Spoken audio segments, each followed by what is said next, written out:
ಸಿದ್ಧೇಭ್ಯಃ ಓಂ ನಮಃ ಸಿದ್ಧೇಭ್ಯಃ ನಮೋ ಅರಿಹಂತಾಣಂ ನಮೋ ಸಿದ್ಧಾಣಂ ನಮೋ ಆಯಿರ್ಯಾಣಂ ನಮೋ ಉವಜ್ಜಾಯಾಣಂ ನಮೋ ಲೋಯೇ ಸವ್ವಸಾಹೂಣಂ ಏಸೋ ಪಂಚ ನಮೋ ಯಾರೋ ಸವ್ವಪಾವಪಣಾಸನೋ ಮಂಗಲಾನಂ ಚ ಸವ್ವೇಶಿಂ ಪರಮಂ ಹವೈ ಮಂಗಲಂ ಪರಮಂ ಹವೈ ಮಂಗಲಂ। पंच परमेष्ठी भगवान की, अहिंसा परमो धर्म की, आचार्य गुरुवर श्री विद्यासागर मुनि महाराज की।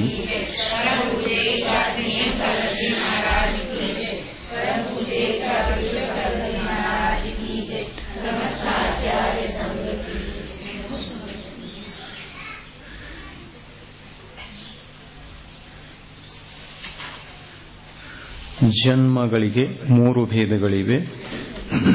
ಸಮೂರ್ಛನ್ ಜನ್ಮ, ಗರ್ಭ ಜನ್ಮ ಮತ್ತು ಉಪಪಾದ ಜನ್ಮ.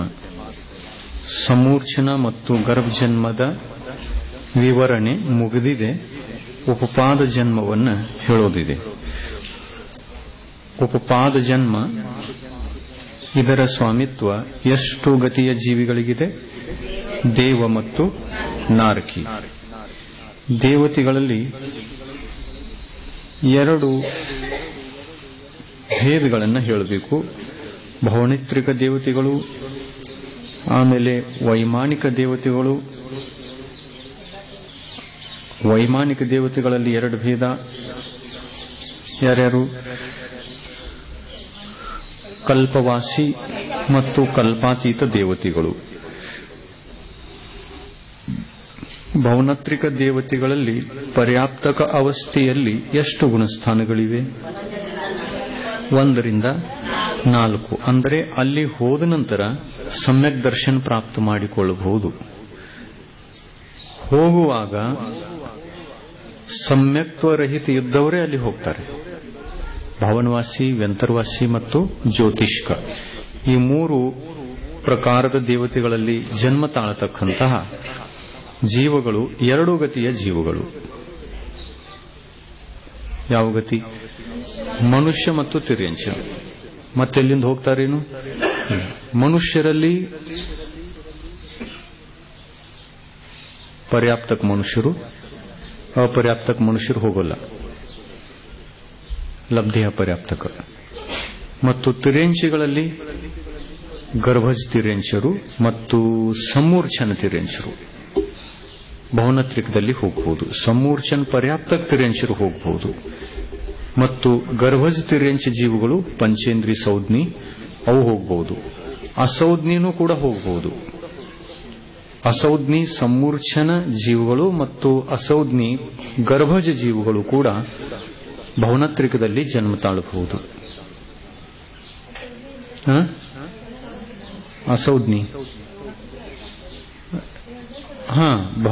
ಅಸೌಜ್ಞಿ ಭವನತ್ರಿಕದೊಳಗೆ ಮಾತ್ರ, ಸ್ವರ್ಗದಲ್ಲಿ ಹೋಗಲ್ಲ. ವೈಮಾನಿಕ ದೇವತೆಗಳಾಗಲಿಕ್ಕೆ ಸಾಧ್ಯ ಇಲ್ಲ.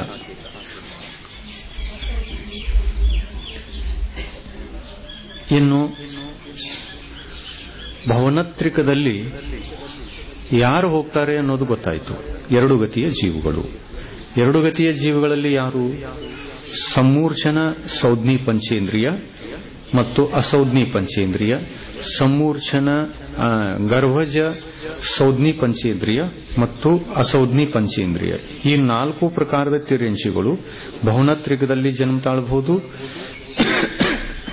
ಸೌಜ್ಞಿ ಇದ್ರೆ ಮತ್ತು ಅಸೌಜ್ಞಿ ಇದ್ರೆ ಕೇವಲ ಭವನತ್ರಿಕ. ಸೌಜ್ಞಿ ಇದ್ರೆ ವೈಮಾನಿಕ ದೇವನು ಆಗಬಹುದು. ಸಮೂರ್ಛನ ಸೌಜ್ಞಿ ಪಂಚೇಂದ್ರಿಯ ಭವನತ್ರಿಕದಲ್ಲೂ ಹೋಗಬಹುದು ಮತ್ತು ಸ್ವರ್ಗದಲ್ಲಿ ಹೋದರೆ ಎಲ್ಲಿ ತನಕ? 16ನೇ ಸ್ವರ್ಗ ತನಕ ಹೋಗ್ಬೋದು. ರಾಘವ ಮತ್ಸ್ಯ, ಸೌದ್ನಿ ಪಂಚೇಂದ್ರಿಯ, ಸಮೂರ್ಛನಿದೆ, ಎಲ್ಲಿ ತನಕ ಹೋಗ್ಬೋದು? ಅದು 16ನೇ ಸ್ವರ್ಗದವರೆಗೆ. ಇನ್ನು ಗರ್ಭಜ ತಿರ್ಯಂಚಿಗಳು, ಆನೆ, ಎತ್ತು, ಕುದುರೆ ಇಂಥವು, ಇವು ಕೂಡ 16ನೇ ಸ್ವರ್ಗ ತನಕ ಹೋಗಬಹುದು. ಅಸೌದ್ನಿ ಸಮೂರ್ಛನ ಜೀವಗಳು ಬಹುನತ್ರಿಕ, ಅಸೌದ್ನಿ ಗರ್ಭಜ ಜೀವಗಳು ಬಹುನತ್ರಿಕ. ಇನ್ನು ಇಲ್ಲಿಂದ ಈ ಜೀವಗಳು ಇಲ್ಲಿಂದ ಅಲ್ಲಿ ಹೋಗುವಾಗ ವಿಗ್ರಹ ಗತಿಯಲ್ಲಿ ಯಾವ ಗುಣಸ್ಥಾನ ಇರ್ತದೆ? ನಿಯಮದಿಂದ 1ನೇ ಗುಣಸ್ಥಾನ. 1ನೇ ಗುಣಸ್ಥಾನ. ಮನುಷ್ಯರಲ್ಲಿಯೂ ಕೂಡ ಇವತ್ತು ಪಂಚಮ ಕಾಲದಲ್ಲಿ ಬಹುನತ್ರಿಕದಲ್ಲಿ ಜನ್ಮ ತಾಳಬಹುದು ಅಥವಾ ಇಲ್ಲ? ಬಹುನತ್ರಿಕದಲ್ಲಿ ಹೋಗಬಹುದು. ಆದರೆ ಹೋಗುವಾಗ ಯಾವ ಗುಣಸ್ಥಾನ ಇರ್ತದೆ? ವಿಗ್ರಹ ಗತಿಯಲ್ಲಿ 1ನೇ ಗುಣಸ್ಥಾನ ಇದ್ದಿರ್ತದೆ. ವಿಗ್ರಹ ಗತಿಯಲ್ಲಿ 1ನೇ ಗುಣಸ್ಥಾನ. ಅಲ್ಲಿ ಹೋದ ನಂತರ, ಜನ್ಮ ತಾಳಿದ ನಂತರ, ಪರ್ಯಾಪ್ತಾವಸ್ಥೆಗೆ ಬಂದ ನಂತರ ಎಷ್ಟು ಗುಣಸ್ಥಾನಗಳಾಗಬಹುದು? 1 ರಿಂದ 4 ಆಗಬಹುದು. ಸಮ್ಯಕ್ದಿಂದ ಚ್ಯುತಾಗಿ ಕೆಳಗಡೆಗೆ ಬರುವಾಗ 2ನೇದು, ಆಮೇಲೆ ಸಮ್ಯಕ್ತ್ವ ಚ್ಯುತಾಗಿ 3ನೇ ಗುಣಸ್ಥಾನ ಆಯಿತು ಅಂತಂದ್ರೂ ಆಗಬಹುದು. ಅಥವಾ 1ನೇ ಗುಣಸ್ಥಾನದಿಂದ 3ನೇ ಗುಣಸ್ಥಾನಕ್ಕೂ ಬರಬಹುದು. 4ನೇ ಗುಣಸ್ಥಾನದಿಂದ 3ನೇ ಗುಣಸ್ಥಾನಕ್ಕೂ ಬರಬಹುದು. 2ನೇ ಗುಣಸ್ಥಾನಕ್ಕೂ ಬರಬಹುದು. ಸಮ್ಯಕ್ ದರ್ಶನ ಆದ ನಂತರ 4ನೇ ಗುಣಸ್ಥಾನ. ಆ ಗತಿಯಲ್ಲಿ ಹೆಚ್ಚಂದ್ರೆ ಎಷ್ಟು ಗುಣಸ್ಥಾನಗಳು? ಬಹುನತ್ರಿಕದಲ್ಲಿ ಹೆಚ್ಚಂದ್ರೆ 4 ಗುಣಸ್ಥಾನಗಳಿವೆ. 4. ಇಲ್ಲಿಂದ ಮಿಥ್ಯಾದೃಷ್ಟಿ ಹೋಯಿತು. ಪರ್ಯಾಪ್ತಕ ಅವಸ್ಥೆಯಲ್ಲಿ 4 ಗುಣಸ್ಥಾನಗಳನ್ನು ಪಡೆಯಬಹುದು, ಪ್ರಾಪ್ತ ಆಗಬಹುದು. ಸಮೋಶರಣದೊಳಗೆ ಹೋಗಬಹುದು. ಅಲ್ಲಿಂದ ಬಹುನತ್ರಿಕ ದೇವತೆಗಳು ಸಮೋಶರಣದಲ್ಲಿ ಇರ್ತಾರಲ್ಲ, 4 ಪ್ರಕಾರದ ದೇವತೆಗಳು ಸಮೋಶರಣದಲ್ಲಿ ಇದ್ದಿರ್ತಾರೆ. ಭವನವಾಸಿ, ವೆಂತರ್ವಾಸಿ, ಜ್ಯೋತಿಷ್ಕ ಮತ್ತು ಕಲ್ಪವಾಸಿ. ಕಲ್ಪವಾಸಿಗಳಲ್ಲಿ ಅವರು ಕಲ್ಪಾತೀತ ದೇವರುಗಳು ಇರೋಲ್ಲ. ಎಲ್ಲಿ? ಸಮೋಶರಣದಲ್ಲಿ. 16ನೇ ಸ್ವರ್ಗದವರೆಗಿನ ದೇವತೆಗಳು ಮಾತ್ರ ಸಮೋಶರಣದಲ್ಲಿ ಬರಬಹುದು. ಅದಕ್ಕಿಂತ ಮೇಲಿನ ದೇವತೆಗಳು ಸಮೋಶರಣದಲ್ಲಿ ಬರುವುದಿಲ್ಲ. ಭವನವಾಸಿ ಬರಬಹುದು, ವೆಂತರ್ವಾಸಿ, ಜ್ಯೋತಿಷ್ವಾಸಿ. ಇವರಿಗೆ 3 ಸಭಾ. ಕಲ್ಪವಾಸಿಗಳಿಗೆ 1 ಸಭೆ. ದೇವತೆಗಳಿಗೆ ಇವು 4 ಸಭೆಗಳು. ಇವರ ದೇವಿಯರಿಗೆ 4 ಸಭೆಗಳು, ಅವ್ರದ್ದು ಸ್ಪೆಷಲ್. ಮತ್ತು 8 ಸಭೆಗಳು. ಸಮೋಶನದಲ್ಲಿ 8 ಸಭೆಗಳು ದೇವತೆಗಳಿಗೇನೇ ಇವೆ, ದೇವಗತಿಯ ದೇವತೆಗಳಿಗೆ. ಇನ್ನು 4 ಸಭೆ, ಉಳಿದ 4 ಸಭೆಗಳು, 8, 4, 12 ಸಭೆ ಇರ್ತಾವಲ್ಲ, 1 ಮುನಿಗಳಿಗೆ, 1 ಶ್ರಾವಕರಿಗೆ, 1 ಶ್ರಾವಕಿಯರಿಗೆ ಮತ್ತು 1 ತಿರ್ಯಂಚಗಳಿಗೆ. ಶ್ರಾವಿಕ ಮತ್ತು ಆರಿಕ ಒಂದೇ ಸಭೆಯಲ್ಲಿರ್ತಾರೆ. ತಿರ್ಯಂಚ ಜೀವಗಳಿಗೆ 1 ಸಭೆ. ಇನ್ನು ಉಪಪಾದ ಜನ್ಮದಲ್ಲಿ ದೇವ, ನಾರ್ಕಿ ಅನ್ನುವಂಥ 2 ಗತಿಯ ಜೀವಿಗಳಿವೆ. ಇವುಗಳಲ್ಲಿ ಬಹುನತ್ರಿಕ ದೇವತೆಗಳಲ್ಲಿ ಪರ್ಯಾಪ್ತಕ ಅವಸ್ಥೆಯಲ್ಲಿ 1 ರಿಂದ 4 ಗುಣಸ್ಥಾನ, ನಿರ್ವೃತ್ತಿ ಅಪರ್ಯಾಪ್ತಕ ಅವಸ್ಥೆಯಲ್ಲಿ 1ನೇ ಗುಣಸ್ಥಾನ ಇರಬಹುದು, 2ನೇ ಗುಣಸ್ಥಾನ ಇರಬಹುದು. ಸಮ್ಯಕ್ತ್ವ ಚ್ಯುತಾಗದೆ ಈ ಬಹುನತ್ರಿಕದಲ್ಲಿ ಯಾರೂ ಹೋಗುವುದೇ ಇಲ್ಲ. ಇಲ್ಲಿ ಸಮ್ಯಕ್ ದೃಷ್ಟಿ ಇದ್ರೂ ಒಂದು ವೇಳೆ ಬಹುನತ್ರಿಕದಲ್ಲಿ ಹೋಗುವಂತ ಪ್ರಸಂಗ ಬಂತು ಅಂತಂದ್ರೆ ಚ್ಯುತಾಗಿ 2ನೇ ಗುಣಸ್ಥಾನದಿಂದ ಹೋಗಬಹುದು ಅಥವಾ 1ನೇ ಗುಣಸ್ಥಾನದಿಂದ ಹೋಗಬಹುದು. 1 ರಿಂದ 16 ಸ್ವರ್ಗ ಮತ್ತು 9 ಗ್ರೈವೇಕದ ದೇವತೆಗಳು ಪರ್ಯಾಪ್ತಕ ಅವಸ್ಥೆಯಲ್ಲಿ ಇವರಿಗೆ ಗುಣಸ್ಥಾನ 1 ರಿಂದ 4 ಗುಣಸ್ಥಾನಗಳಿವೆ. ನಿರ್ವೃತ್ತಿ ಅಪರ್ಯಾಪ್ತಕದಲ್ಲಿ 1ನೇ ಗುಣಸ್ಥಾನ, 2ನೇ ಗುಣಸ್ಥಾನ ಮತ್ತು 4ನೇ ಗುಣಸ್ಥಾನ. ಇವರು ಕಲ್ಪವಾಸಿಯಾದರು, ಆದ್ದರಿಂದ 4ನೇ ಗುಣಸ್ಥಾನ ಇದೆ. ಸಮ್ಯಕ್ತು ಸಹಿತ ಹೋಗಬಹುದು. 1ನೇ ಸ್ವರ್ಗದಿಂದ ಸರ್ವಾರ್ಥ ಸಿದ್ಧಿವರೆಗೆ ಹೋಗಬೇಕಂದ್ರೆ ಸಮ್ಯಕ್ ದರ್ಶನ್ ಸಹಿತನೂ ಹೋಗಬಹುದು, ಮಿಥ್ಯಾತು ಸಹಿತನೂ ಹೋಗಬಹುದು. ಗ್ರವೇಕ್ ತನಕ ಮಿಥ್ಯಾತು ಸಹಿತ ಹೋಗಬಹುದು. 1ನೇ ಸ್ವರ್ಗದಿಂದ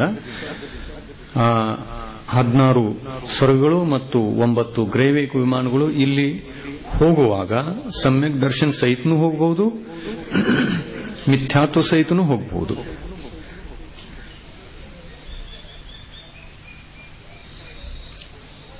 ಗೃಹಸ್ಥ ಅವಸ್ಥೆಯ ಜೀವಗಳು ಮನುಷ್ಯರು ಮಿಥ್ಯಾತ್ವ ಸಹಿತ ವೈಮಾನಿಕ ದೇವತೆಗಳಾದರೆ ಯಾವ ಸ್ವರ್ಗದವರೆಗೆ ಹೋಗಬಹುದು? ಮಿಥ್ಯಾತ್ವದಿಂದ 12ನೇ ಸ್ವರ್ಗ ತನಕ ಹೋಗಬಹುದು ಹೆಚ್ಚಂದ್ರೆ. ಸಮ್ಯಕ್ತ್ವ ಸಹಿತ ಹೋದರೆ ಎಲ್ಲಿ ತನಕ ಹೋಗಬಹುದು? 16ನೇ ಸ್ವರ್ಗ ತನಕ. 4ನೇ ಗುಣಸ್ಥಾನ ಸಹಿತ ಹೋದರೆ ಎಲ್ಲಿ ತನಕ ಹೋಗಬಹುದು? 4ನೇ ಗುಣಸ್ಥಾನ ಸಹಿತ 16ನೇ ಸ್ವರ್ಗ. ಮತ್ತು ದೇಶವ್ರತ ಸಹಿತ 5ನೇ ಗುಣಸ್ಥಾನ ಸಹಿತ ಹೋದರೆ ಎಲ್ಲಿ ತನಕ? 16ನೇ ಸ್ವರ್ಗ. ಅಂದರೆ ಪರಿಗ್ರಹ ಅವಸ್ಥೆಯಲ್ಲಿ ಇರುವಂತಹ ಮನುಷ್ಯರಿಗೆ 16ನೇ ಸ್ವರ್ಗಕ್ಕಿಂತ ಮುಂದಿನ ಸ್ವರ್ಗಗಳಲ್ಲಿ ಪ್ರವೇಶವಿಲ್ಲ.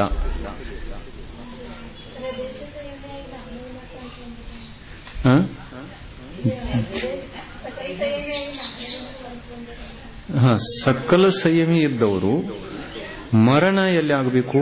6ನೇ ಗುಣಸ್ಥಾನದಲ್ಲಿ. 6ರಿಂದ 11ರವರೆಗೆ ಎಲ್ಲೂ ಆಗಬಹುದು ಪಂಡಿತ್ ಮರಣದು. ಮರಣ ನಂತರ ದೇವಾಯುವಿನ ಉದಯ ಆಯಿತು, 4ನೇ ಗುಣಸ್ಥಾನಕ್ಕೆ ಬಂದರು. ದೇವಾಯುವಿನ ಉದಯದ ಜೊತೆಯಲ್ಲಿ 4ನೇ ಗುಣಸ್ಥಾನ ಮಾತ್ರ ಇದೆ, 6 ಇಲ್ಲ. ಮರಣ ಆಗುವ ತನಕ ರತ್ನತ್ರಯ ಇದೆ. ಮರಣ ಆಯಿತು, ದೇವಾಯುದು ಉದಯ ಆಯಿತು, 4ನೇ ಗುಣಸ್ಥಾನ. 4ನೇ ಗುಣಸ್ಥಾನ ಸಹಿತ ಹೋಗಬಹುದು. ಎಲ್ಲಿ ತನಕ ಹೋಗಬಹುದು? ಮುನಿಗಳು 4ನೇ ಗುಣಸ್ಥಾನ ಸಹಿತ ಸರ್ವಾರ್ಥ ಸಿದ್ಧಿಯವರೆಗೆ ಹೋಗಬಹುದು. ಇನ್ನು ಅದರಲ್ಲಿ ಸೌನಣ್ಣದ ಅಪೇಕ್ಷೆಯಿಂದ ಯಾರು ಎಲ್ಲಿ ತನಕ ಹೋಗ್ತಾರೆ ಅದನ್ನು ಹಚ್ಚಿಕೊಂಡು ಹೇಳಬೇಕು. ಸಮ್ಯಕ್ತ್ವ ಸಹಿತ ಮರಣ ಹೊಂದುವಂತ ಮುನಿಗಳು ವಜ್ರ ಋಷಭ ನಾರಾಜ ಸನಂಧಾರಿ ಇದ್ದರು ಅಂತಂದ್ರೆ ಎಲ್ಲಿ ತನಕ ಹೋಗಬಹುದು? ಸರ್ವಾರ್ಥ ಸಿದ್ಧಿ.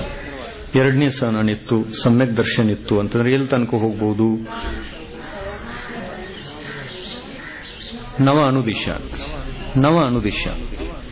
3ನೇ ಸನನ್ ಇದ್ದು ಸಮ್ಯಕ್ತ್ವ ಸಹಿತ ಮರಣ ಆಯಿತು ಅಂತಂದ್ರೆ ರತ್ನ ಸಮಾಧಿ ಮರಣ ಆಯಿತು ಅಂತಂದ್ರೆ 4ನೇ ಗುಣಸ್ಥಾನ ಸಹಿತ ಎಲ್ಲಿ ತನಕ ಹೋಗಬಹುದು?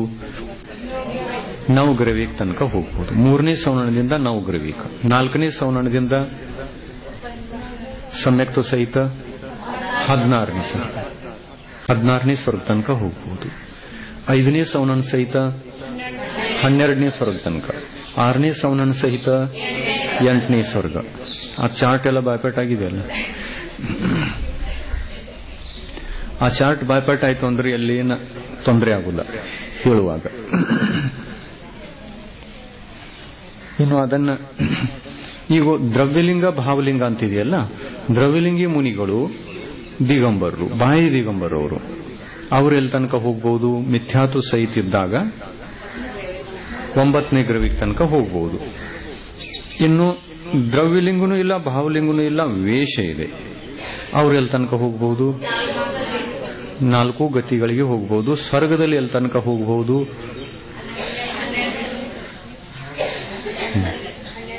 12.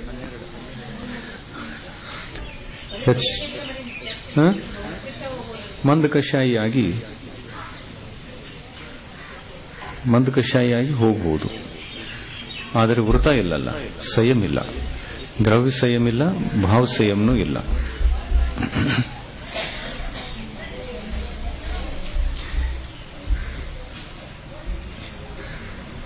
ಇನ್ನು 3ನೇ ಕಾಲಂ 2ನೇ ಕಾಲಂದಲ್ಲಿ ಆಯ್ತಾ, 3ನೇ ಕಾಲಂನಲ್ಲಿ ನೋಡಿ 9 ಅನುದಿಶ ಮತ್ತು 5 ಅನುತ್ತರವಾಸಿ ದೇವತೆಗಳು. ಪರ್ಯಾಪ್ತಕ ಅವಸ್ಥೆಯಲ್ಲಿ ಇವರಿಗೆ ಎಷ್ಟು ಗುಣಸ್ಥಾನಗಳು? 4ನೇ ಗುಣಸ್ಥಾನ ಒಂದೇ ಇದೆ. ಅಂದರೆ ಅನುದಿಶಗಳಲ್ಲಿ ಮತ್ತು ಪಂಚ ಅನುತ್ತರ ವಿಮಾನಗಳಲ್ಲಿ ಮಿಥ್ಯಾದೃಷ್ಟಿ ದೇವತೆಗಳ ಅಭಾವ ಇದೆ. ಯಾರೊಬ್ಬರೂ ದೇವತೆಗಳು ಮಿಥ್ಯಾತ್ವ ಗುಣಸ್ಥಾನದಲ್ಲಿ ಇರುವುದಿಲ್ಲ, ಕೇವಲ ಸಮ್ಯಕ್ ದೃಷ್ಟಿಗಳೇ ಇರುವುದು. ಸರ್ವಾರ್ ಸಿದ್ಧಿಯಲ್ಲಿರ್ತಕ್ಕಂಥ ಎಲ್ಲಾ ದೇವತೆಗಳು ಸಮ್ಯಕ್ ದೃಷ್ಟಿ, ಅಸಂಖ್ಯ ದೇವತೆಗಳು.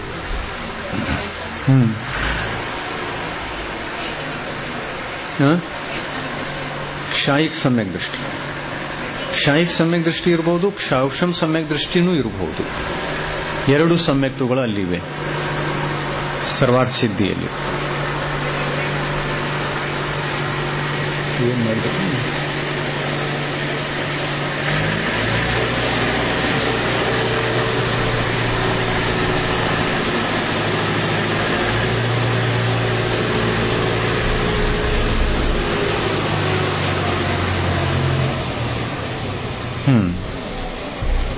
ನಿರ್ವೃತ್ತಿ ಅಪರ್ಯಾಪ್ತಕ ಅವಸ್ಥೆಯಲ್ಲಿ 4ನೇ ಗುಣಸ್ಥಾನ, ಪರ್ಯಾಪ್ತಕ ಅವಸ್ಥೆಯಲ್ಲಿಯೂ ಕೂಡ 4ನೇ ಗುಣಸ್ಥಾನ, ಎರಡೂ ಕಡೆಗೆ.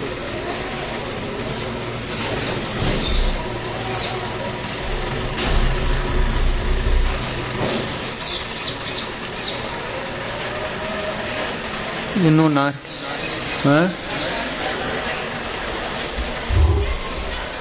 ಏನು ಸಮೋಷಣದಲ್ಲಿ ಕಲ್ಪಾತೀತ ದೇವತೆಗಳು ಸಮೋಷಣದಲ್ಲಿ ಬರೋಲ್ಲ. 9 ಗ್ರೇವಿ. ಯಾಕೆಂತಂದ್ರೆ ಅವರಿಗೆ ಕೆಳಗೇನು ಒಂದು ವಿಕ್ರಿಯಾ ಶಕ್ತಿಯಿಂದ ಗಮನ ಮಾಡುವಂತಹ ಶಕ್ತಿ ಇರ್ತದೆಯಲ್ಲ, ಕೆಳಗೆ ಗಮನ ಮಾಡುವಂತಹ ಶಕ್ತಿ ಇಲ್ಲ. ಮೇಲಿದೆ, ಕೆಳಗಿಲ್ಲ. ಈಗ ಹೆಂಗ ಮನುಷ್ಯರಿಗೆ ಅಸಂಖ್ಯಾತ ದ್ವೀಪ ಸಮುದ್ರಗಳಲ್ಲಿ ಹೋಗುವಂತ ಶಕ್ತಿ ಇಲ್ಲ. ದೇವತೆಗಳು ಹೋಗಬಹುದು. 1ನೇ ಸ್ವರ್ಗದಿಂದ 16ನೇ ಸ್ವರ್ಗ ಮತ್ತು ಭವನತ್ರಿಕ ದೇವತೆಗಳು ಕೂಡ ಹೋಗಬಹುದು. ಅಸಂಖ್ಯಾತ ದ್ವೀಪ ಸಮುದ್ರಗಳಲ್ಲಿ ಎಲ್ಲ ಕಡೆ ಹೋಗಬಹುದು. ಆದರೆ ಮನುಷ್ಯರಿಗೆ ಹೋಗಕ್ಕೆ ಸಾಧ್ಯ ಇಲ್ಲ. ಇದು ನೈಸರ್ಗಿಕ ನಮ್ಮ ಸಿದ್ಧಾಂತ. ನಮ್ಮಲ್ಲಿ ಯೋಗ್ಯತೆ ಇಲ್ಲ. ಅದು ವೈಕ್ರಿಕ ಶರೀರ. ಮನುಷ್ಯರಲ್ಲಿ ಹೋಗ್ತಾರೆ. 2.5 ದ್ವೀಪ ಮಾನುಷ್ಯೋತ್ತರ ಪರ್ವತದಿಂದ ಆಚೆ ಹೋಗುವುದೇ ಇಲ್ಲ. ಅದೇ ತರ ಕಲ್ಪಾತೀತ ದೇವತೆಗಳು ಕೂಡ ಕೆಳಗಿನ ಸ್ವರ್ಗಗಳಲ್ಲಾಗಲಿ ಅಥವಾ ಮಧ್ಯಲೋಕದಲ್ಲಾಗಲಿ ಬರುವಂತಹ ಶಕ್ತಿಯನ್ನು ಹೊಂದಿಲ್ಲ. ವಿಕ್ರಿಯಾ ಶಕ್ತಿ ಇರ್ತಿತ್ತು ಅಂತಂದ್ರೆ ಬರಬಹುದಾಗಿತ್ತು ಅವರು. ಸಮೋಷರಣದಲ್ಲಿ ವಿಕ್ರಿಯಾ ಶಕ್ತಿ ಇಲ್ಲ. ನರಕದಲ್ಲಿ ಎಷ್ಟು ಗುಣಸ್ಥಾನಗಳನ್ನು ನೋಡೋಣ. 1ನೇ ಪೃಥ್ವಿಯಿಂದ, ಪೃಥ್ವಿ 1ರ ನಾರ್ಕಿ ಜೀವ, 1ನೇ ಪೃಥ್ವಿಯಲ್ಲಿ ಇರುವಂತಹ ನಾರ್ಕಿ ಜೀವಿಗಳಿಗೆ ಪರ್ಯಾಪ್ತಕ ಅವಸ್ಥೆಯಲ್ಲಿ ಎಷ್ಟು ಗುಣಸ್ಥಾನಗಳು? 1ರಿಂದ 4. ನಿರ್ವೃತ್ತಿ ಅಪರ್ಯಾಪ್ತಕ ಅವಸ್ಥೆಯಲ್ಲಿ 1ರಿಂದ ಅಲ್ಲ, 1 ಮತ್ತು 4, 2 ಇಲ್ಲ, 3 ಇಲ್ಲ. ನಿರ್ವೃತ್ತಿ ಅಪರ್ಯಾಪ್ತಕ ಅವಸ್ಥೆಯಲ್ಲಿ ಅಂದ್ರೆ ಏನರ್ಥ ಆಯ್ತು? 2ನೇ ಗುಣಸ್ಥಾನದಲ್ಲಿ ಮರಣ ಹೊಂದಿ ಯಾವುದೇ ತಿರ್ಯಂಚಾಗಲಿ ಅಥವಾ ಮನುಷ್ಯ ಆಗಲಿ ನರಕಕ್ಕೆ ಹೋಗುವುದಿಲ್ಲ. ನರಕಕ್ಕೆ ಹೋಗುವಂತಹ ಜೀವಗಳಿಗೆ 2ನೇ ಗುಣಸ್ಥಾನದಲ್ಲಿ ಮರಣ ಆಗುವುದಿಲ್ಲ. 1ನೇ ಗುಣಸ್ಥಾನದಲ್ಲಿಯೇ ಮರಣವಾಗುತ್ತದೆ. 4ನೇ ಗುಣಸ್ಥಾನದಲ್ಲೂ ಮರಣ ಆಗಬಹುದು, 1ನೇ ಗುಣಸ್ಥಾನದಲ್ಲೂ ಮರಣ ಆಗಬಹುದು. ಕ್ಷಾಯಕ ಸಮ್ಯಕ್ ದೃಷ್ಟಿಗಳು ರಾಜ ಶ್ರೇಣಿಕ. ನಿರ್ವೃತ್ತಿ ಅಪರ್ಯಾಪ್ತಕ ಅವಸ್ಥೆಯಲ್ಲಿ ಏನಿದ್ದಲ್ಲಿ ಸಮ್ಯಕ್ ದೃಷ್ಟಿಯೋ ಮಿಥ್ಯಾ ದೃಷ್ಟಿಯೋ? ಗುಣಸ್ಥಾನ ಯಾವುದಿತ್ತು? 4ನೇ ಗುಣಸ್ಥಾನ. ಇಲ್ಲಿಂದ ಮರಣ ಮಾಡಿಕೊಂಡಾಗಲೂ 4ನೇ ಗುಣಸ್ಥಾನ, ವಿಗ್ರಹಗತಿಯಲ್ಲಿಯೂ 4ನೇ ಗುಣಸ್ಥಾನ, ಅಲ್ಲಿ ಹೋಗಿ ಜನ್ಮ ತಾಳುವಾಗ ನಿರ್ವೃತ್ತಿ ಅಪರ್ಯಾಪ್ತಕ ಅವಸ್ಥೆಯಲ್ಲಿಯೂ 4ನೇ ಗುಣಸ್ಥಾನ, ಪರ್ಯಾಪ್ತಕ ಅವಸ್ಥೆಗೆ ಬಂದರೂ ಕೂಡ ಯಾಕೆಂದ್ರೆ ಅದು ಕ್ಷಾಯಿಕ ಸಮ್ಯಕ್ತ್ವ. ಇದೇ ತರ ಕೃತಕೃತ್ಯ ವೇದಕ ಅಂದರೆ ಕ್ಷಾಯಿಕ ಸಮ್ಯಕ್ತವನ್ನ ಮಾಡುವಂತಹ ಪರಿಸ್ಥಿತಿಯಲ್ಲಿ ಅವರ ಮರಣ ಆಯಿತು ಅಂತಂದ್ರೆ ಕೃತಕೃತ್ಯ ವೇದಕನೂ ನರಕದಲ್ಲಿ 4ನೇ ಗುಣಸ್ಥಾನ ಸಹಿತ ವೇದಕ ಸಮ್ಯಕ್ತ್ವ ಇರಬಹುದು. ಕೃತಕೃತ್ಯ ವೇದಕ ಸಮ್ಯಕ್ತ್ವ 2 ಸಮ್ಯಕ್ತಗಳು ಇರಬಹುದು ನಿರ್ವೃತ್ತಿ ಅಪರ್ಯಾಪ್ತಕ ಅವಸ್ಥೆಯಲ್ಲಿ. ಒಂದು ಕೃತಕೃತ್ಯ ವೇದಕ, ಇನ್ನೊಂದು ಕ್ಷಾಯಿಕ ಸಮ್ಯಕ್ತ್ವ. 2 ಸಮ್ಯಕ್ತ್ವ ಇರಬಹುದು. ಕ್ಷಾಯೋಪಶಮಿಕ ಸಮ್ಯಕ್ತ್ವ ಇಲ್ಲ. ಕೃತಕೃತ್ಯ ವೇದಕ್ಕಿದೆ.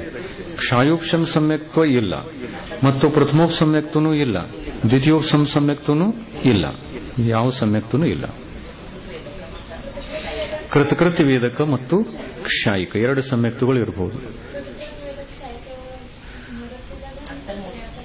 ಕೃತಕೃತ್ಯ ವೇದಕ ಯಾವಾಗ ಆಗ್ತದೆ? ಇಲ್ಲಿಂದ ಪ್ರಾರಂಭ ಮಾಡ್ಕೊಂಡು ಹೋಗ್ತಾನೆ. ಕ್ಷಾಯಿಕ ಅಲ್ಲಿ ಹೋದ ನಂತರ ಆಗ್ತದೆ. ನಿರ್ವೃತ್ತಿ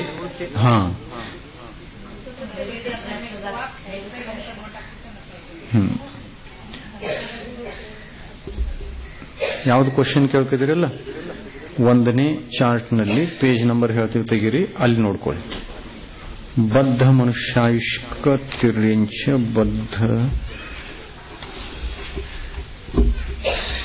ಪೇಜ್ ನಂಬರ್ 14ರಲ್ಲಿ ತೆಗೀರಿ. 14 ಕನ್ನಡದಲ್ಲಿ 14, ಹಿಂದಿಯಲ್ಲಿ ನೋಡ್ಕೊಳ್ಳಿ 24ನೇ ನಂಬರ್ದು, ಅನುಕ್ರಮಣಿಕ 24ನೇ 1ನೇ ಚಾರ್ಟ್ನಲ್ಲಿ. ಬದ್ಧ ನರಕಾಯುಷ್ಕ ಕರ್ಮಭೂಮಿಯ ಅವಿರತ ಸಮ್ಯಕ್ ದೃಷ್ಟಿ ಮನುಷ್ಯರು ಇದೆಯಲ್ಲ. ಸಮ್ಯಕ್ತು ಯಾವ್ದ್ಯಾವ್ದಿದೆ ಇಲ್ಲಿ ಅಂದ್ರೆ ಮರಣ ಹೊಂದಿ ನಿರ್ಗಮನ ಮಾಡುವಾಗ, ಇಲ್ಲಿಂದ ಹೋಗುವಾಗ ಯಾವ ಸಮ್ಯಕ್ತು ಇರಬಹುದು? ಅವಿರತ ಸಮ್ಯಕ್ತು ಗುಣಸ್ಥಾನದ ಹೆಸರಿದು.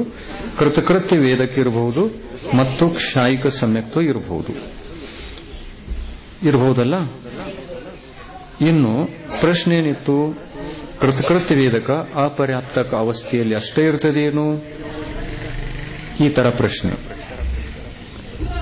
ಅಥವಾ ಪರ್ಯಾಪ್ತಕ ಅವಸ್ಥೆಯಲ್ಲಿಯೂ ಕೃತಕೃತ್ಯ ಇರ್ತದೆಯೋ ಅನ್ನುವಂಥ ಪ್ರಶ್ನೆ ಇತ್ತಲ್ಲ. ಅದಕ್ಕೆ ಉತ್ತರ ಇಲ್ಲಿ ಕೆಳಗೆ ನೋಡಿ, ಸಂಕೇತ ಕೊಟ್ಟಿದ್ದಾರೆ. ಸಂಕೇತ: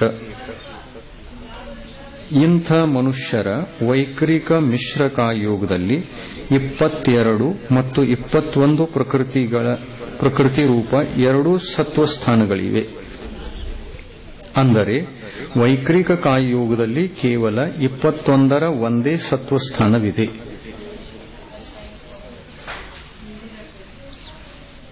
ಕೇವಲ 21ರ ಒಂದೇ ಸತ್ವಸ್ಥಾನ ಇದೆ. ಅಂದ್ರೆ ಯಾವ್ಯಾವ ಪ್ರಕೃತಿಗಳಿವೆ ಸತ್ವದಲ್ಲಿ?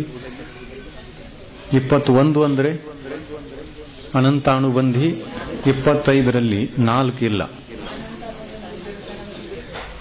ಮತ್ತು ದರ್ಶನ ಮೋಹಿನಿಗಳು 3 ಇಲ್ಲ.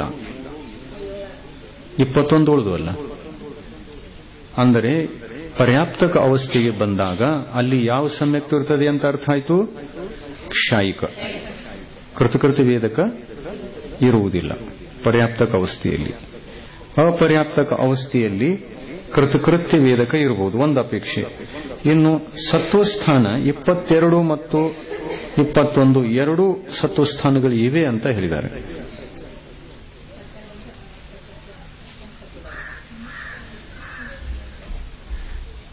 ಎರಡು ಸ್ಥಾನಗಳು ಅಂದ್ರೆ ಇಲ್ಲಿ ಮಿಶ್ರಕಾಯೋಗದಲ್ಲಿ 22, ಮಿಶ್ರಕಾಯೋಗದಲ್ಲಿ 22 ಮತ್ತು 21 2 ಸತ್ವಸ್ಥಾನಗಳಿವೆ. ಆದರೆ ವೈಕರಿಕ ಕಾಯೋಗದಲ್ಲಿ 21.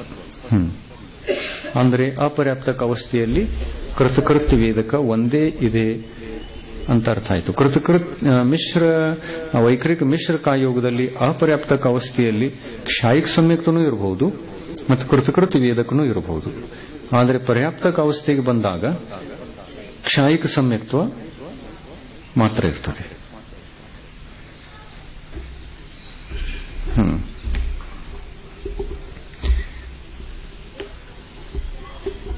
ಎಲ್ಲಿ ಬಂತು? ನಾರ್ಕಿ ಜೀವ. ಪರ್ಯಾಪ್ತಕ ಅವಸ್ಥೆಯಲ್ಲಿ ಗುಣಸ್ಥಾನ 1 ರಿಂದ 4, ನಿರ್ವೃತ್ತಿ ಅಪರ್ಯಾಪ್ತಕ ಅವಸ್ಥೆಯಲ್ಲಿ 1ನೇದು ಮತ್ತು 4ನೇದು. 1, 4 ಇಲ್ಲ. 2ನೇ ಗುಣಸ್ಥಾನ ಸಹಿತ ನರಕಕ್ಕೆ ಹೋಗುವುದಿಲ್ಲ ಅನ್ನುವಂಥ ಸಿದ್ಧಾಂತ ಇದೆ. 1ನೇ ಗುಣಸ್ಥಾನದಿಂದ ನರಕಕ್ಕೆ ಹೋಗ್ತದೆ ಜೀವ. ನರಕಕ್ಕೆ ಹೋಗುವಂತಹ ಜೀವಿಗೆ, ನರಕಾಯುವನ್ನು ಬಂಧ ಮಾಡಿಕೊಂಡಿರತಕ್ಕಂತಹ ಜೀವಿಗೆ 2ನೇ ಗುಣಸ್ಥಾನದಲ್ಲಿ ಮರಣವಿಲ್ಲ ಸಿದ್ಧಾಂತ ಇದೆ. ಗೊತ್ತಿಲ್ಲಾಗಿತ್ತು? ಇಟ್ಕೊಳ್ಳಿ, ಬರೆದು ಇಟ್ಕೊಳ್ಳಿ. ನರಕಾಯುವನ್ನು ಬಂಧ ಮಾಡಿಕೊಂಡಿರತಕ್ಕಂತಹ ಜೀವ ಎಲ್ಲಿ ಹೋಗಲ್ಲ? ನರಕಕ್ಕೆ ಹೋಗುವುದಿಲ್ಲ. ಯಾಕೆ ಅಂತ ಪ್ರಶ್ನೆ ಕೇಳಬಹುದು.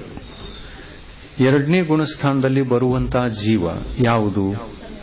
ಯಾವ ಸಮ್ಯಕ್ ದೃಷ್ಟಿ? ಯಾವ ಸಮ್ಯಕ್ ದೃಷ್ಟಿ ಜೀವ? ಯಾವ ಸಮ್ಯಕ್ ದೃಷ್ಟಿ ಜೀವ? ಕ್ಷಾಯಿಕ್ ಹೆಂಗ್ ಬರ್ತದೆ ಎರಡನೇ ಗುಣಸ್ಥಾನಕ್ಕೆ? ಕ್ಷೌಕ್ಷಂ ಬರ್ತದೇನು? ಕ್ಷಾಯುಕ್ಷಂ ಸಮ್ಯಕ್ ದೃಷ್ಟಿ ಬರೋಲ್ಲ. ಪ್ರಥಮೋಪಶಂ ಸಮ್ಯಕ್ ದೃಷ್ಟಿ ಜೀವ ಬರ್ತದೆ. ಪ್ರಥಮೋಪಶಮ ಸಮ್ಯಕ್ತ್ವದ ಜೊತೆಯಲ್ಲಿ ಮರಣವಿಲ್ಲ.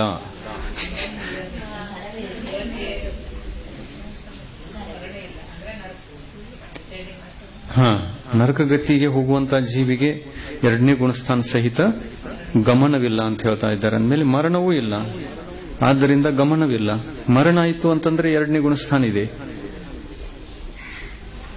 ಆದರೆ ಪ್ರಥಮೋಪಶಮ ಸಮ್ಯಕ್ತ್ವದ ಜೊತೆಯಲ್ಲಿ ಮರಣವೂ ಇಲ್ಲ, ಗಮನವೂ ಇಲ್ಲ.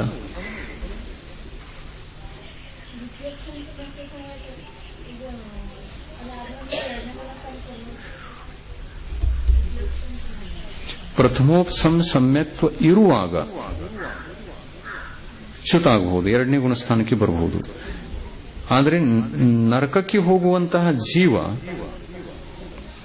ಪ್ರಥಮೋಪಶಮ ಸಮ್ಯಕ್ ದೃಷ್ಟಿ ಇರೋಲ್ಲ.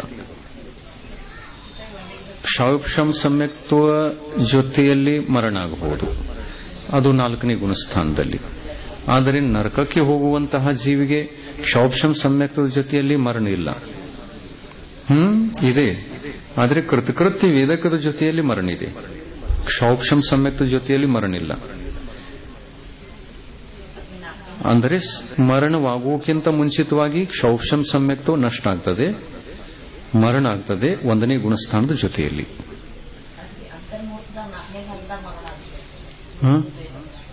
ಒಂದನೇ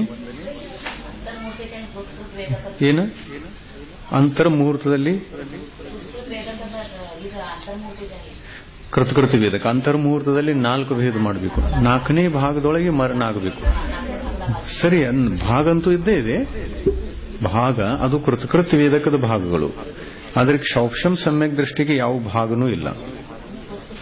ಕೃತಕೃತ್ಯ ವೇದಕಕ್ಕೆ ಭಾಗಗಳಿವೆ. ಕ್ಷಾಯುಕ್ಷಂ ಸಮ್ಯಕ್ ದೃಷ್ಟಿ ಜೀವಿಗೆ ಭಾಗಗಳಿದಾವೇನು? ಇಲ್ಲ. ಕೃತಕೃತ್ಯ ವೇದಕ ಸಮ್ಯಕ್ ದೃಷ್ಟಿ ಜೀವ ಮರಣ ಹೊಂದಿ ನರಕಕ್ಕೆ ಹೋಗಬಹುದೇನು? ಹೋಗಬಹುದು, ಇಲ್ಲ.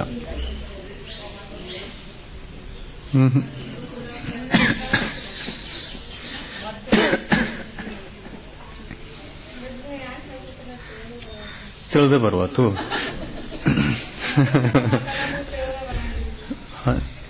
ಏನ್ ಕೇಳ್ತಿದ್ದೀರಿ ಹೇಳ್ರಿ, ಏನೇನ್ ಬೇಕಾಗೈತಿ? ಕ್ಷಾಯುಕ್ಷಂ ಸಮ್ಯಕ್ತ್ವಿ ಜೀವ ನರಕಕ್ಕೆ ಹೋಗಬಹುದೇನು? ಮೊದಲನೇ ಪ್ರಶ್ನೆ. ಕೃತಕೃತ್ಯ ಸಮ್ಯಕ್ ದೃಷ್ಟಿ ಜೀವ ಅದು ನರಕಕ್ಕೆ ಹೋಗಬಹುದೇನು? ಇದೊಂದು ಪ್ರಶ್ನೆ. ಕ್ಷಾಯಕ್ ಸಮ್ಯಕ್ ದೃಷ್ಟಿ ಜೀವ ನರಕಕ್ಕೆ ಹೋಗಬಹುದೇನು? ಇದೊಂದು ಪ್ರಶ್ನೆ. 3 ಪ್ರಶ್ನೆಗಳಿಗೆ ನಿಮ್ಮಿಂದ ಉತ್ತರ ತಕ್ಕೊಳ್ತೀವಿ, ಹೇಳಿ. ಆಮೇಲೆ ತಂತನ ತಿಳಿದು ಬರ್ತದೆ ಅದು. ಮೊದಲನೇದು ಯಾವುದು? ಉಪಶಮ ಸಮ್ಯಕದ ಜೊತೆಯಲ್ಲಿ ಮರಣ ಇಲ್ಲ, ಅದಂತೂ ಹೋಗುವುದೇ ಇಲ್ಲ, ಮರಣ ಇಲ್ಲ ಅಲ್ಲಿ. ಇನ್ನು ಉಪಶಮ ಸಮ್ಯಕ್ತದಿಂದ ಚ್ಯುತ ಆಗಿ ಎರಡನೇ ಗುಣಸ್ಥಾನಕ್ಕೆ ಬಂದಾಗ ಮರಣ ಆಗಬಹುದು. ಆದರೆ ನರಕಕ್ಕೆ ಹೋಗುವಂತಹ ಜೀವ ಎರಡನೇ ಗುಣಸ್ಥಾನದಲ್ಲಿ ಮರಣ ಮಾಡಿಕೊಳ್ಳಲ್ಲ. ಒಂದು ಮಾತು. ಇದು ಪ್ರಥಮೋಪಶಮ ಸಮ್ಯಕ್ತದ ಅಪೇಕ್ಷೆಯಿಂದ ನೋಡಿತು ಅಂತಂದ್ರೆ ಎರಡನೇ ಗುಣಸ್ಥಾನ ಆಗ್ತದೆ. ಕ್ಷಾಯುಕ್ಷಂ ಸಮ್ಯಕ್ ದೃಷ್ಟಿ ಜೀವ ಎರಡನೇ ಗುಣಸ್ಥಾನಕ್ಕೆ ಬರುವುದೇ ಇಲ್ಲ. ಕ್ಷಾಯಕ್ ಸಮ್ಯಕ್ ದೃಷ್ಟಿ ಅಂತೂ ಚ್ಯುತ ಆಗುವುದೇ ಇಲ್ಲ, 4ನೇ ಗುಣಸ್ಥಾನದಲ್ಲೇ ಮರಣ ಮಾಡ್ಕೋಬೇಕು. ಆಯ್ತಾ? ದ್ವಿತೀಯೋಪಶಮ ಸಮ್ಯಕ್ ದೃಷ್ಟಿ ಜೀವ ಎರಡನೇ ಗುಣಸ್ಥಾನಕ್ಕೆ ಬರಬಹುದು. ಆದರೆ ಆ ಜೀವವು ಕೂಡ ನರಕಕ್ಕೆ ಹೋಗುವುದಿಲ್ಲ. ಎರಡನೇ ಗುಣಸ್ಥಾನದಲ್ಲಿ ಯಾರ್ದು ಮರಣ ಆಗಿದೆ ಅವರು ಉಳಿದ 3 ಗತಿಗಳಿಗೆ ಹೋಗಬಹುದು, ಆದರೆ ನರಕಕ್ಕೆ ಹೋಗುವುದಿಲ್ಲ ಅನ್ನುವಂಥ ನಿಯಮ ಇದೆ. ಉಳಿದ 3 ಗತಿಗಳಿಗೆ ಹೋಗಬಹುದು ಎರಡನೇ ಗುಣಸ್ಥಾನದಲ್ಲಿ ಮರಣ ಮಾಡಿಕೊಂಡು, ನರಕಕ್ಕೆ ಹೋಗುವುದಿಲ್ಲ.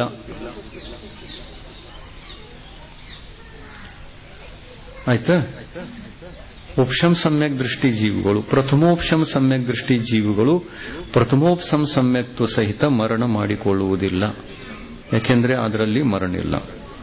ಇದು ಒಂದು ಮಾತು. ಆಮೇಲೆ ಪ್ರಥಮೋಪಶಮ ಸಮ್ಯಕ್ತ್ವದ ಕಾಲದಲ್ಲಿ 4ನೇ ಗುಣಸ್ಥಾನ ಇದ್ರೂ ಕೂಡ ಅದರ ಜೊತೆಯಲ್ಲಿ ಮರಣ ಇಲ್ಲ ಅಂದ ಮೇಲೆ ವಿಗ್ರಹ ಗತಿನೂ ಇಲ್ಲ, ಯಾವ ಗತಿಗೂ ಹೋಗಲ್ಲ. ಪ್ರಥಮೋಪಶಮ ಸಮ್ಯಕ್ತ್ವ ಸಹಿತ ಮರಣ ಇಲ್ಲ ಅಂದಮೇಲೆ ಯಾವ ಗತಿಗೆ ಹೋಗ್ತದೆ? ಮರಣವೇ ಇಲ್ಲ ಅಂದಮೇಲೆ ವಿಗ್ರಹ ಗತಿಯಲ್ಲಿ ಪ್ರಥಮೋಪಶಮ ಸಮ್ಯಕ್ತ್ವ ಎಲ್ಲಿಂತಾರೆ ಅವರು? ಒಂದು. ಇನ್ನೊಂದು ಕ್ಷೌಕ್ಷಮ ಸಮ್ಯಕ್ತ್ವ. ಕ್ಷೌಕ್ಷಮ ಸಮ್ಯಕ್ತ್ವ ಅಂದ್ರೆ ಕೃತಕೃತ್ಯೇನು ಅಲ್ಲ. ಕೃತಕೃತ್ಯ ಅಂದ್ರೆ ಕ್ಷೌಕ್ಷಮ ಸಮ್ಯಕ್ತ್ವ ಏನು ಅಲ್ಲ.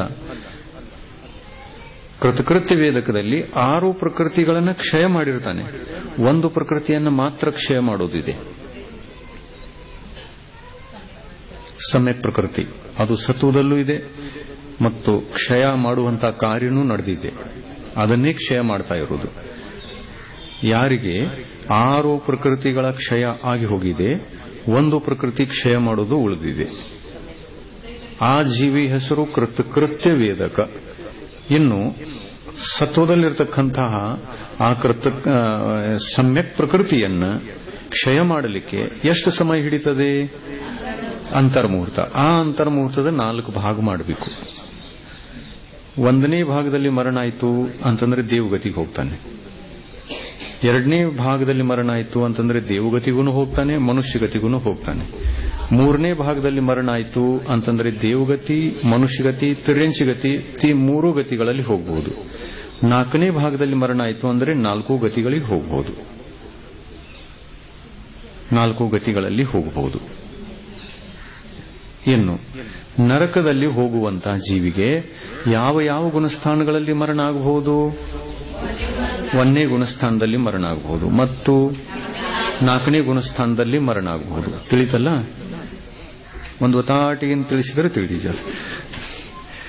1ನೇ ಗುಣಸ್ಥಾನದಲ್ಲಿ ಮರಣ ಆಗಬಹುದು, 4ನೇ ಗುಣಸ್ಥಾನದಲ್ಲಿ ಮರಣ. 4ನೇ ಗುಣಸ್ಥಾನದಲ್ಲಿ ಮರಣ ಆಯಿತು ಅಂತಂದ್ರೆ ಯಾವ್ಯಾವ ಸಮ್ಯಕ್ತದ ಜೊತೆಯಲ್ಲಿ ಮರಣ ಆಗಬಹುದು? ಕ್ಷಾಯಿಕ ಮತ್ತು ಕೃತಕೃತ್ಯ ವೇದಕ. ಇನ್ನು ಕೃತಕೃತ್ಯ ವೇದಕದಲ್ಲಿ ಯಾವ ಭಾಗದಲ್ಲಿ ಮರಣ ಮಾಡ್ಕೋಬೇಕು? ನಿಯಮದಿಂದ 4ನೇ ಭಾಗದಲ್ಲಿನೇ ಮರಣ ಆಗ್ತದೆ, ಅಲ್ಲೇ ಮರಣ ಆಗಬೇಕು.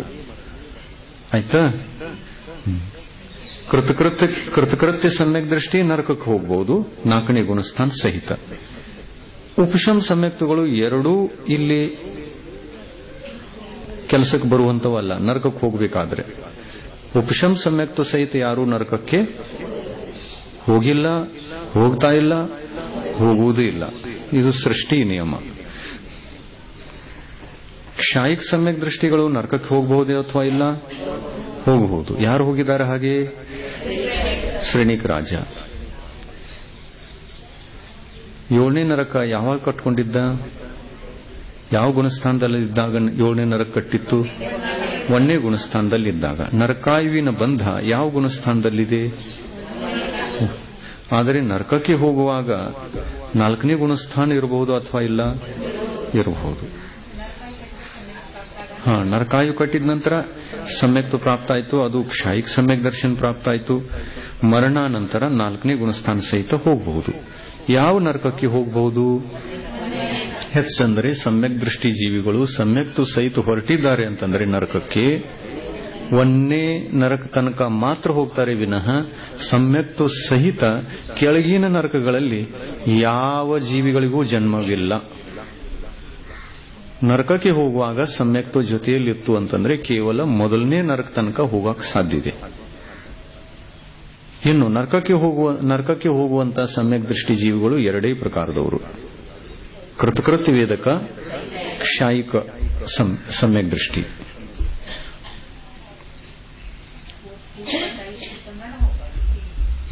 ಪೂರ್ವಬದ್ಧಾಯುಷ್ಕರಿಗೆ ಮಾತ್ರ ಅದು ಸಾಧ್ಯ. ಪೂರ್ವಬದ್ಧಾಯುಷ್ಕ ಯಾಕಂದ್ರೆ ಸಮ್ಯಕ್ತ ಕಾಲದಲ್ಲಿ ನರಕಾಯು ಕಟ್ಟಬಹುದೇನೂ ಇಲ್ಲ. ಪೂರ್ವದಲ್ಲಿ ಕಟ್ಟಿಕೊಂಡು ನಂತರ ಸಮ್ಯಕ್ ದೃಷ್ಟಿಯಾಗಿ ಆ ಸಮ್ಯಕ್ತ ಸಹಿತ ಹೋಗಬಹುದು.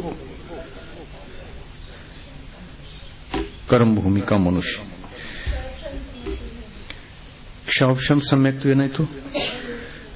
ಕ್ಷಯೋಕ್ಷಂ ಸಮ್ಯಕ್ತ್ವ ನರಕಕ್ಕೆ ಹೋಗುವಕ್ಕಿಂತ ಮುಂಚಿತವಾಗಿ ನಷ್ಟ ಆಗ್ತದೆ ಮತ್ತು ಕೃತಕೃತ್ಯ ವೇದಕ ನಷ್ಟ ಆಗುಲ್ಲ. ಯಾಕೆಂತಂದ್ರೆ ಕ್ಷಪನಾ ಕಾರ್ಯ ನಿಲ್ಲಲ್ಲ. ಒಮ್ಮೆ ಸ್ಟಾರ್ಟ್ ಆಯಿತು ಅಂತಂದ್ರೆ ಅಂತರ್ಮುಹೂರ್ತ ಕಾಲದವರೆಗೆ ಅದು ನಿಂತುಕೊಳ್ಳಲ್ಲ. ಮತ್ತು ಕ್ಷಯೋಕ್ಷಂ ಸಮ್ಯಕ್ ದೃಷ್ಟಿ ಜೀವಿಗೆ ಕ್ಷಪನಾ ಇಲ್ಲ. ಕ್ಷಯ ಮಾಡ್ತಾ ಇದ್ದಾನೇನು ಏನೂ ಇಲ್ಲ. ಅದಕ್ಕೆ ಕ್ಷಯೋಕ್ಷಂ ಸಮ್ಯಕ್ತ್ವ ವೈಕ್ರಿಕ ಮಿಶ್ರ ಕಾಯೋಗದಲ್ಲಿ ಅಥವಾ ವಿಗ್ರಹ ಗತಿಯಲ್ಲಿ ನರಕಕ್ಕೆ ಹೋಗುವಂತಹ ಜೀವಿಗೆ ಅದು ಇಲ್ಲವೇ ಇಲ್ಲ. ವಿಗ್ರಹ ಗತಿಯಲ್ಲಿಲ್ಲ ಅಂದ ಮೇಲೆ ವೈಕ್ರಿಕ್ ಮಿಶ್ರ ಕಾಯೋಗದಲ್ಲಿ ಇಲ್ಲ. ಇನ್ನು ಕ್ಷಯೋಕ್ಷಂ ಸಮ್ಯಕ್ತ್ವ ಅಲ್ಲಿ ಹೋದ ನಂತರ ಪ್ರಾಪ್ತ ಮಾಡಿಕೋಬಹುದು. ಅಲ್ಲಿ ಜನ್ಮ ತಾಳಿದ ಅಂತರ್ಮುಹೂರ್ತ ನಂತರ ಪ್ರಾಪ್ತ ಮಾಡಿಕೊಳ್ಳತಕ್ಕಂಥ ಯೋಗ್ಯತೆ ಬರುತ್ತೆ. ನರಕದಲ್ಲಿ ಜನ್ಮ ತಾಳಿದ ಅಂತರ್ಮುಹೂರ್ತ ಮೊದಲು ಪ್ರಾಪ್ತ ಆಗುಲ್ಲ. ಜನ್ಮ ತಾಳಲಿಕ್ಕೆ ಅಂತರ್ಮುಹೂರ್ತ ಕಾಲ ಬೇಕಾ? 6 ಪರ್ಯಾಪ್ತಿಗಳನ್ನು ಪೂರ್ಣ ಮಾಡಿಕೊಂಡು ಜನ್ಮ ಹುಟ್ಟಬೇಕು ಅಂತಂದ್ರೆ ಪ್ರಾಣಗಳೆಲ್ಲ ರೆಡಿ ಆಗಬೇಕು. ಪರ್ಯಾಪ್ತಿಗಳು ಕಾರಣ, ಪ್ರಾಣಗಳು ಕಾರ್ಯ. 10 ಪ್ರಾಣಗಳು ತಯಾರಾಗಬೇಕು, ಪರ್ಯಾಪ್ತಿಗಳು ಪೂರ್ಣ ಆಗಬೇಕು. ಆದ ನಂತರ ಅಂತರ್ಮುಹೂರ್ತ ಕಾಲ ಮತ್ತೆ ಬೇಕು. ಜನ್ಮ ತಾಳಿದ ಅಂತರ್ಮುಹೂರ್ತದ ನಂತರ ಪರ್ಯಾಪ್ತಕ ಅವಸ್ಥೆಗೆ ಬಂದಾಗ, ಪರ್ಯಾಪ್ತಕ ಅವಸ್ಥೆಗೆ ಬಂದ ನಂತರ ಅಂತರ್ಮುಹೂರ್ತದ ನಂತರ ಸಮ್ಯಕ್ ದರ್ಶನ ಪ್ರಾಪ್ತ ಆಗಬಹುದು ನರಕದಲ್ಲಿ. ಅದಕ್ಕಿಂತ ಇನ್ನು ನಂತರ ಪ್ರಾಪ್ತ ಆಗಬಹುದು ಅಂತಂದ್ರೆ ಯಾವ್ಯಾವ ಸಮ್ಯಕ್ತ್ವ ಪ್ರಾಪ್ತ ಆಗಬಹುದು? ಕ್ಷಯೋಕ್ಷಮ 1 ಮತ್ತು ಪ್ರಥಮೋಕ್ಷಮ. ನರಕದಲ್ಲಿದ್ದುಕೊಂಡು ಎಷ್ಟು ಸಮ್ಯಕ್ತಗಳನ್ನು ಪಡೆಯಬಹುದು ನಾವು? 2 ಸಮ್ಯಕ್ತಗಳು. ಪ್ರಥಮೋಕ್ಷಂ ಸಮ್ಯಕ್ತ 1, ಕ್ಷಯೋಕ್ಷಂ ಸಮ್ಯಕ್ತ 1. ಇನ್ನು ಕೃತಕೃತ್ಯ ವೇದಕದ ಜೊತೆಯಲ್ಲಿ ಮರಣ ಆಗಿತ್ತು ಅಂತಂದ್ರೆ ಅಲ್ಲಿ ಮಿಶ್ರ ಅವಸ್ಥೆಯಲ್ಲಿ ಕೃತಕೃತ್ಯ ಸಮ್ಯಕ್ ದೃಷ್ಟಿ, ಪರ್ಯಾಪ್ತ ಅವಸ್ಥೆಗೆ ಬರುವ ತನಕ ಕ್ಷಾಯಿಕ ಸಮ್ಯಕ್ ದೃಷ್ಟಿ ಆಗಿಬಿಡ್ತಾನೆ. ಆದರೆ ಆ ಕ್ಷಾಯಿಕ ಸಮ್ಯಕ್ತ್ವ ಅಲ್ಲಿಯೇ ಪ್ರಾಪ್ತ ಆಯಿತು ಅಂತಲ್ಲ, ಇಲ್ಲಿಂದ ಸ್ಟಾರ್ಟ್ ಆಗಿದೆ. ಅದು ಪ್ರಾಪ್ತ ಆಗುವಂತದ್ದಕ್ಕೆ ಬೀಜಾರೋಪಣ ಇಲ್ಲೇ ಆಗಿದೆ ಮನುಷ್ಯಗತಿಯಿಂದ. ಇಲ್ಲಿ ಸ್ಟಾರ್ಟ್ ಆಗಿದ್ರೇನೆ ಅಲ್ಲಿರೋದು, ಅದು ಅಲ್ಲಿ ಉತ್ಪನ್ನ ಆಗೋದು.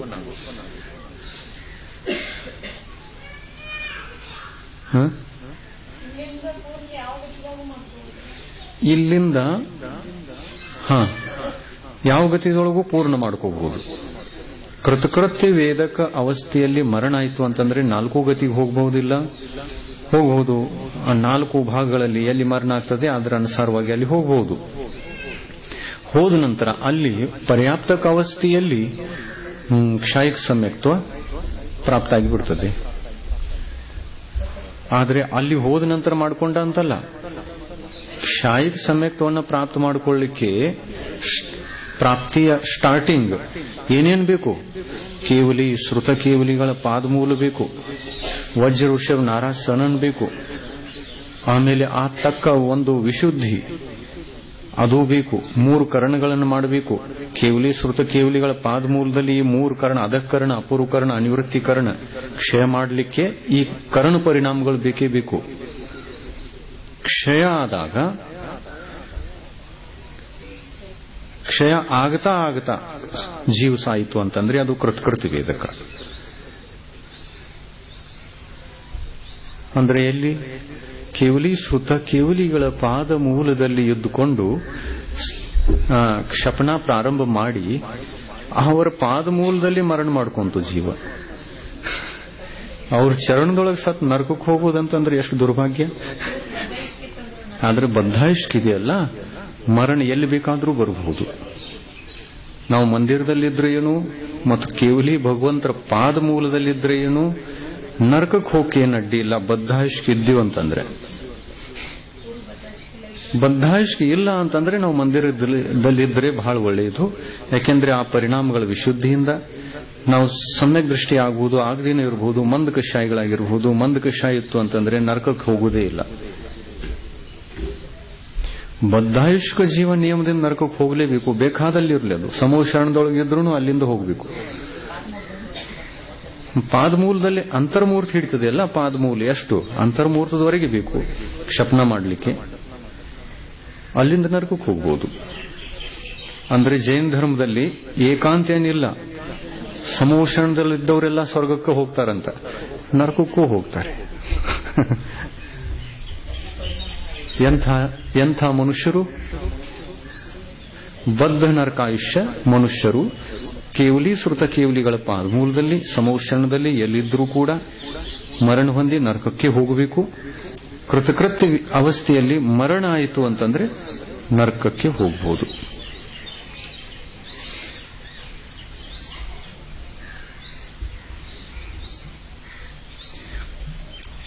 ಇನ್ನು ನಾರ್ಕಿ ಜೀವ ಯಾವ ನರಕದಿಂದ 2ನೇ ಪೃಥ್ವಿಯಿಂದ 7ನೇ ಪೃಥ್ವಿಯವರೆಗೆ ನರಕಗಳು ಎಷ್ಟಿವೆ? 7. 2ನೇ ನರಕದಿಂದ 7ನೇ ನರಕದವರೆಗಿನ ನಾರ್ಕಿ ಜೀವಗಳು ಪರ್ಯಾಪ್ತಕ ಅವಸ್ಥೆಯಲ್ಲಿ ಎಷ್ಟು ಗುಣಸ್ಥಾನಗಳನ್ನು ಹೊಂದಿರಬಹುದು? 1 ರಿಂದ 4 ಗುಣಸ್ಥಾನಗಳು ಆಗಲಿಕ್ಕೆ ಸಾಧ್ಯ. 1ನೇ, 2ನೇ, 3ನೇ. 2ನೇ ಗುಣಸ್ಥಾನ ಯಾವ ಅಪೇಕ್ಷೆಯಿಂದ? ಪರ್ಯಾಪ್ತಕ ಅವಸ್ಥೆಯಲ್ಲಿದ್ದಾಗ 2ನೇ ಗುಣಸ್ಥಾನ ಹೇಗೆ ಆಯಿತು ಅವರಿಗೆ? ಮೊದಲು ಪ್ರಥಮೋಪಸಂ ಸಮ್ಯಕ್ತವನ್ನು ಪ್ರಾಪ್ತ ಮಾಡಿಕೊಂಡು ಚ್ಯುತ ಆಯಿತು, 2ನೇ ಗುಣಸ್ಥಾನಕ್ಕೆ ಬಂತು. ಆ ಕಾಲದಲ್ಲಿ 2ನೇ ಗುಣಸ್ಥಾನ ಪರ್ಯಾಪ್ತಕ ಅವಸ್ಥೆಯಲ್ಲಿ ಇದೆ ಅಂತ ತಿಳ್ಕೊಳ್ಳೋದು. ಪರ್ಯಾಪ್ತಕದಲ್ಲಿ 2ನೇ ಗುಣಸ್ಥಾನ. ಅಪರ್ಯಾಪ್ತಕದಲ್ಲಂತೂ ಎಲ್ಲಿಯೂ ಕೂಡ 2ನೇ ಗುಣಸ್ಥಾನ ಇಲ್ಲ, ಯಾವ ನರಕದಲ್ಲೂ ಕೂಡ ಇಲ್ಲ.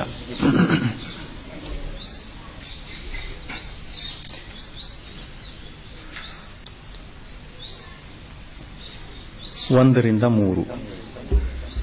3ನೇ ಗುಣಸ್ಥಾನ ಹೇಗೆ? ಮಿಶ್ರ ಗುಣಸ್ಥಾನ. 1ನೇ ಗುಣಸ್ಥಾನದಿಂದ 3ನೇ ಗುಣಸ್ಥಾನಕ್ಕೆ ಬರಬಹುದು, ಅಥವಾ 4ರಿಂದ 3ನೇ ಗುಣಸ್ಥಾನಕ್ಕೂ ಬರಬಹುದು. ಆವಾಗ ಮಿಶ್ರ ಗುಣಸ್ಥಾನ ಅಂತರ್ಮುಹೂರ್ತದವರೆಗೆ ಈ ಎಲ್ಲಾ ಪೃಥ್ವಿಗಳಲ್ಲಿ ಇರಲಿಕ್ಕೆ ಸಾಧ್ಯ.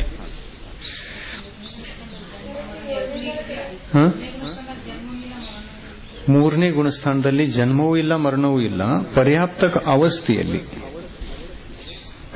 ಅವಸ್ಥೆಯಲ್ಲಿ 3ನೇ ಗುಣಸ್ಥಾನ ಆಗಬಹುದು. 1ನೇ ಗುಣಸ್ಥಾನದಲ್ಲಿದ್ದಂಥ ನಾರ್ಕಿ ಜೀವ 3ನೇ ಗುಣಸ್ಥಾನಕ್ಕೆ ಬರಬಹುದು. ಏರುವಾಗಲೂ ಇದೆ 3ನೇ ಗುಣಸ್ಥಾನ, ಮತ್ತು ಇಳಿಯುವಾಗಲೂ ಇದೆ. 4ನೇ ಗುಣಸ್ಥಾನ ಚ್ಯುತ ಆಗಿ ಕ್ಷಾಯೋಪಶಮ ಸಮ್ಯಕ್ ದೃಷ್ಟಿ ನಾರ್ಕಿ ಜೀವ 3ನೇ ಗುಣಸ್ಥಾನಕ್ಕೆ ಬರಬಹುದು. ಕ್ಷಾಯೋಪಶಮ ಸಮ್ಯಕ್ ದೃಷ್ಟಿ ಜೀವಿಗೆ 3ನೇ ಗುಣಸ್ಥಾನ ಇದೆ ಇಳಿಯುವಾಗ, ಕೆಳಗಿಳಿಯುವಾಗ. ಮತ್ತು ಮಿಥ್ಯಾದೃಷ್ಟಿ ನಾರ್ಕಿ ಜೀವಿಯೂ ಕೂಡ ಏರುವಾಗ 3ನೇ ಗುಣಸ್ಥಾನ ಆಗಬಹುದು. ಆದರೆ ಪ್ರಥಮೋಪಸಂ ಸಮ್ಯಕ್ ದೃಷ್ಟಿ ಜೀವಕ್ಕೆ ಇಳಿಯುವಾಗ 3ನೇ ಗುಣಸ್ಥಾನ ಇಲ್ಲವೇ ಇಲ್ಲ. 2ನೇ ಗುಣಸ್ಥಾನ ಇದೆ, 2ನೇ ಆದ ನಂತರ 1ನೇ ಗುಣಸ್ಥಾನ ಇದೆ. ಮಿಥ್ಯಾದೃಷ್ಟಿ ನಾರ್ಕಿ ಜೀವಿಗೆ ಏರುವಾಗ 2ನೇ ಗುಣಸ್ಥಾನ ಇಲ್ಲ, 2ನೇದಂತೂ ಇಲ್ಲವೇ ಇಲ್ಲ. ಏರುವಾಗ ಆಗುವುದೇ ಇಲ್ಲ, ಅದು ಕೇವಲ ಇಳಿಯುವಾಗ ಮಾತ್ರ ಆಗ್ತದೆ. 14 ಗುಣಸ್ಥಾನಗಳಲ್ಲಿ 2 ಗುಣಸ್ಥಾನಗಳು ಮಾತ್ರ, 6ನೇದೊಂದು, 2ನೇದೊಂದು. ಇವು ಇಳಿಯುವಾಗ ಆಗ್ತವೆ, ಏರುವಾಗ ಆಗುಲ್ಲ. ಮುನಿ ದೀಕ್ಷೆಯನ್ನು ತಕ್ಕೊಂಡವರು ದೀಕ್ಷಾ ಆದ ತಕ್ಷಣ 7ನೇ ಗುಣಸ್ಥಾನ ಆಗ್ತದೆ, 6ನೇದಾಗುಲ್ಲ. ಯಾಕೆಂದ್ರೆ 6ನೇ ಗುಣಸ್ಥಾನ ಪ್ರಮತ್ತ ಗುಣಸ್ಥಾನ. ದೀಕ್ಷಾ ತಗೊಳ್ಳುವಾಗ ಪ್ರಮಾದ ಇರೋಲ್ಲ, ಅಪ್ರಮತ್ತ ಇರ್ತಾರೆ, ಅಪ್ರಮತ್ತ ಪರಿಣಾಮಗಳಿರ್ತವೆ. ಅಪ್ರಮತ್ತ ಪರಿಣಾಮಗಳಿರುವುದರಿಂದ 7ನೇ ಗುಣಸ್ಥಾನ ಮೊದಲಾಗ್ತದೆ. ವ್ರತ ತಗೊಂಡ ನಂತರ ಪ್ರಮಾದ ಆಗ್ತದೆ ಅದರೊಳಗೆ, ಆವಾಗ 6ನೇ ಗುಣಸ್ಥಾನ.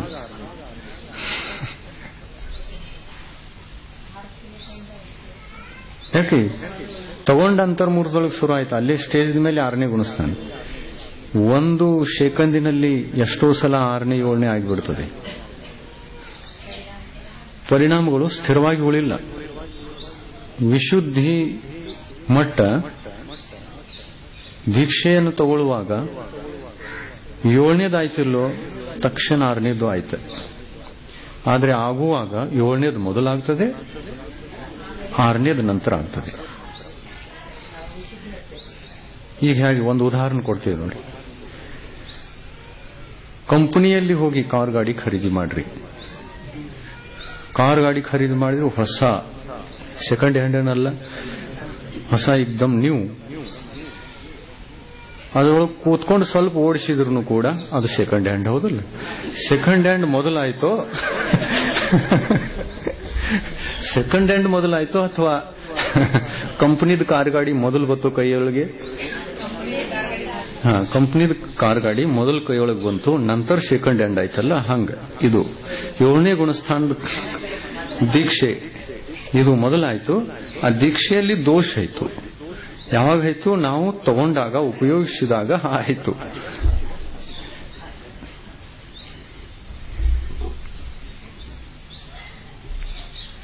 ಪರ್ಯಾಪ್ತಕ ಅವಸ್ಥೆಯಲ್ಲಿ 2ನೇ ನರಕದಿಂದ 7ನೇ ನರಕದವರೆಗಿನ ನಾರ್ಕಿ ಜೀವಿಗಳಿಗೆ 1ನೇ, 2ನೇ ಮತ್ತು 3ನೇ, 4ನೇ ಈ 4 ಗುಣಸ್ಥಾನಗಳು ಇರಲು ಸಾಧ್ಯ. ನಿವೃತ್ತಿ ಅಪರ್ಯಾಪ್ತಕ ಅವಸ್ಥೆಯಲ್ಲಿ ಒಂದೇ ಗುಣಸ್ಥಾನ ನೋಡಿ. ಸಮ್ಯಕ್ತು ಸಹಿತ ಯಾವ ಜೀವನೂ ಕೂಡ ಹೋಗಲ್ಲ. ಸಮ್ಯಕ್ತು ಸಹಿತ ಹೋದ್ರೆ 1ನೇ ನರಕದವರೆಗೆ ಹೋಗಬಹುದು. ಕೆಳಗಿನ ನರಕಗಳಲ್ಲಿ 4ನೇ ಗುಣಸ್ಥಾನ ಸಹಿತ ಗಮನ ಇಲ್ಲ.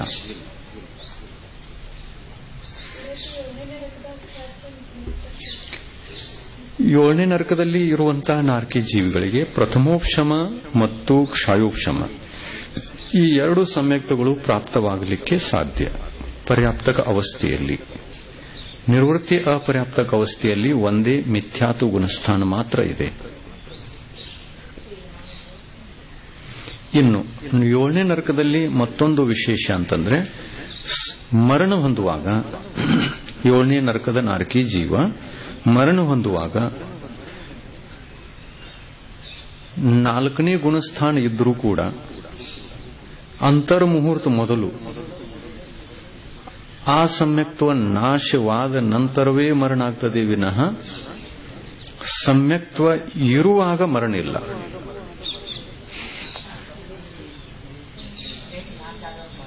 ಸಮ್ಯಕ್ತ್ವ ನಾಶ ಆದ ಅಂತರ್ಮುಹೂರ್ತ ನಂತರ ಮರಣ ಇದೆ.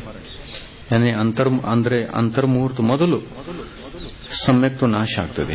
ಸಾಯುವಕ್ಕಿಂತ ಅಂತರ್ಮುಹೂರ್ತ ಮೊದಲು ಸಮ್ಯಕ್ತ್ವ ನಾಶ ಆಗ್ತದೆ, ನಂತರ ಮರಣ ಆಗ್ತದೆ. 7ನೇ ನರಕದ ನಿಯಮ. ಉಳಿದ ನರಕಗಳಲ್ಲೆಲ್ಲ ಕೇವಲ 7ನೇ ನರಕದಲ್ಲಿ ಈ ಒಂದು ನಿಯಮ ಇದೆ. 6ನೇ ನರಕದ ನಾರ್ಕಿ ಜೀವಿಗೆ ಸಮ್ಯಕ್ತ್ವ ಸಹಿತನೂ ಮರಣ ಆಗಬಹುದು.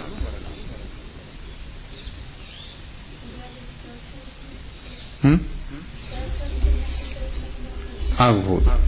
ಕ್ಷೌಕ್ಷಂ ಸಮ್ಯಕ್ತ್ವ ಸಹಿತ. ಉಪಶಂ ಸಮ್ಯಕ್ತದಲ್ಲಂತೂ ಮರಣ ಇಲ್ಲ. ಏನು ಮರಣ ಸಮ್ಯಕ್ತ್ವ ಸಹಿತ ಮರಣ ಆಗಿ ವಿಗ್ರಹಗತಿಯಲ್ಲಿ ಸಮ್ಯಕ್ತ್ವ ಉಳಿಸಿಕೊಂಡು ಇಲ್ಲಿ ಔದಾರಿಕ ಮಿಶ್ರ ಕಾಯೋಗದಲ್ಲಿ 4ನೇ ಗುಣಸ್ಥಾನ ಇರಬೇಕು ಅಂತಂದ್ರೆ ಅಲ್ಲಿ ಕ್ಷೌಕ್ಷಂ ಸಮ್ಯಕ್ತ್ವ ಸಹಿತ ಮರಣ ಮಾಡಿಕೊಂಡಿರಬೇಕು. ಉಳಿದ ಎಲ್ಲಾ ನರಕಗಳಲ್ಲಿ ಕ್ಷೌಕ್ಷಂ ಸಮ್ಯಕ್ತ್ವ ಸಹಿತ ಮರಣ ಇದೆ 6ನೇ ನರಕದವರೆಗೆ. 1ನೇ, 2ನೇ, 3ನೇ, 4ನೇ, 5ನೇ, 6ನೇ. ಏನು ನಿಯಮ ಅಂತಂದ್ರೆ 2ನೇ ನರಕದಿಂದ 6ನೇ ನರಕದವರೆಗೆ ಕ್ಷಯೋಕ್ಷಂ ಸಮ್ಯಕ್ತ್ವ ಸಹಿತವೇ ಮರಣ ಇದೆ. 1ನೇ ನರಕದಲ್ಲಿ ಕ್ಷಾಯಿಕ ಸಮ್ಯಕ್ತ್ವ ಸಹಿತವೇ ಮರಣ ಇದೆ ಮತ್ತು ಕ್ಷೌಕ್ಷಂ ಸಮ್ಯಕ್ತ್ವ ಸಹಿತನೂ ಮರಣ ಇದೆ. 2 ಸಮ್ಯಕ್ತ್ವ ಸಹಿತ ಮರಣ ಆಗಬಹುದು 1ನೇ ನರಕದಲ್ಲಿ. ಕೃತಕೃತಿ ವೇದಕ್ಕೆ ಇಲ್ಲಿಂದ ಹೋಗುವಾಗಿರ್ತದೆ, ಅಲ್ಲಿ ಪ್ರಾಪ್ತ ಮಾಡ್ಕೊಂಡು ಆಯ್ತಲ್ಲ. ಅಪರ್ಯಾಪ್ತಕ ಅವಸ್ಥೆಯಲ್ಲಿ ಮಾತ್ರ ಕೃತಕೃತಿ ವೇದಕ. ಅಲ್ಲಿಂದ ಮರಣ ಹೊಂದಿ ಮೇಲೆ ಬರುವಾಗ ಎಲ್ಲಿದೆ ಕೃತಕೃತಿ ವೇದಕ? ಕ್ಷಾಯಿಕ ಆಯ್ತಲ್ಲ, ಆಗ ಹೋಗಿದೆ ಅದು. ಆವಾಗ ಜನ್ಮ ತಾಳುವಾಗ ಆಗಿದೆ.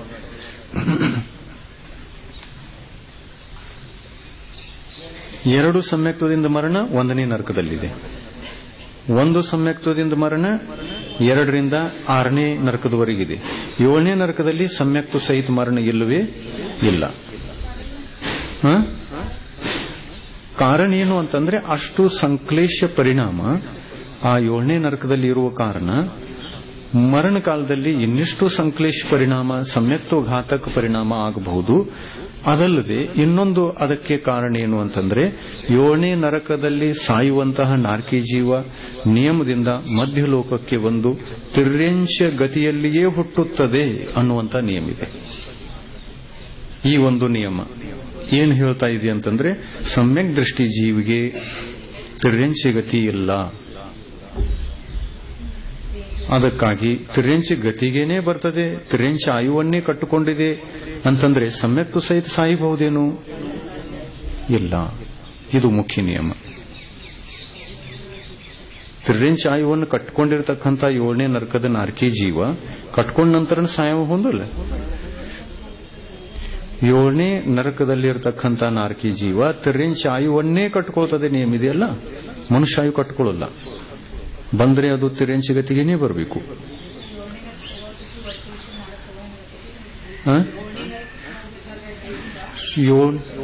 7ನೇ ನರಕಕ್ಕೆ ಹೋಗಬೇಕು ಅಂತಂದ್ರೆ ಜೀವಿಗೆ ವಜ್ರ ಋಷಭ ನಾರಾಯಣ ಬೇಕು. ಇದೆಲ್ಲ ಮನುಷ್ಯರಿಗೆ ನಿಯಮ ಆಯಿತು. ಚರ್ಚೆ ಇಲ್ಲಿ ಯಾವುದು ನಡೆದಿದೆ? ನರಕದಲ್ಲಿರ್ತಕ್ಕಂಥ ನಾರ್ಕಿ ಜೀವ ಮರಣ ಮಾಡಿಕೊಳ್ಳುವಕ್ಕಿಂತ ಮುಂಚಿತವಾಗಿ ಯಾವ ಆಯುವನ್ನು ಕಟ್ಟಿಕೊಳ್ಳಬಹುದು? ಆ ಕಡೆಯಿಂದ ಈ ಕಡೆ ಬರೋದಿದೆ. ಈ ಕಡೆಯಿಂದ ಆ ಕಡೆ ಬರೋ ಚರ್ಚೆ ನಡೆದಿಲ್ಲ. ಕೆಳಗಿನಿಂದ ಮೇಲೆ ಬರೋದಿದೆ. ಯಾವ ಗತಿಯನ್ನು ಕಟ್ಟಿಕೊಳ್ತದೆ ಅದು? ತಿರ್ಯಂಶ ಆಯುವನ್ನು ಒಂದನ್ನೇ ಕಟ್ಟಿಕೊಳ್ತದೆ, ಮನುಷ್ಯ ಆಯು ಕಟ್ಟಿಕೊಳ್ಳಿಕ್ಕೆ ಸಾಧ್ಯ ಇಲ್ಲ. ಇದು ನಿಯಮ. ಆಮೇಲೆ 4ನೇ ಗುಣಸ್ಥಾನ ಸಹಿತ ಮರಣ ಯಾಕೆ ಇಲ್ಲ ಅನ್ನುವಂಥ ಪ್ರಶ್ನೆ ಬಂತು 7ನೇ ನರಕದಲ್ಲಿ. ಸಮ್ಯಕ್ತು ಸಹಿತ ಮರಣ ಹೊಂದಿ ತಿರ್ಯಂಶ ಗತಿಗೆ ಬರಕ್ ಸಾಧ್ಯತೆ ಏನು? ಯಾವುದೇ 3 ಲೋಕದ ಜೀವ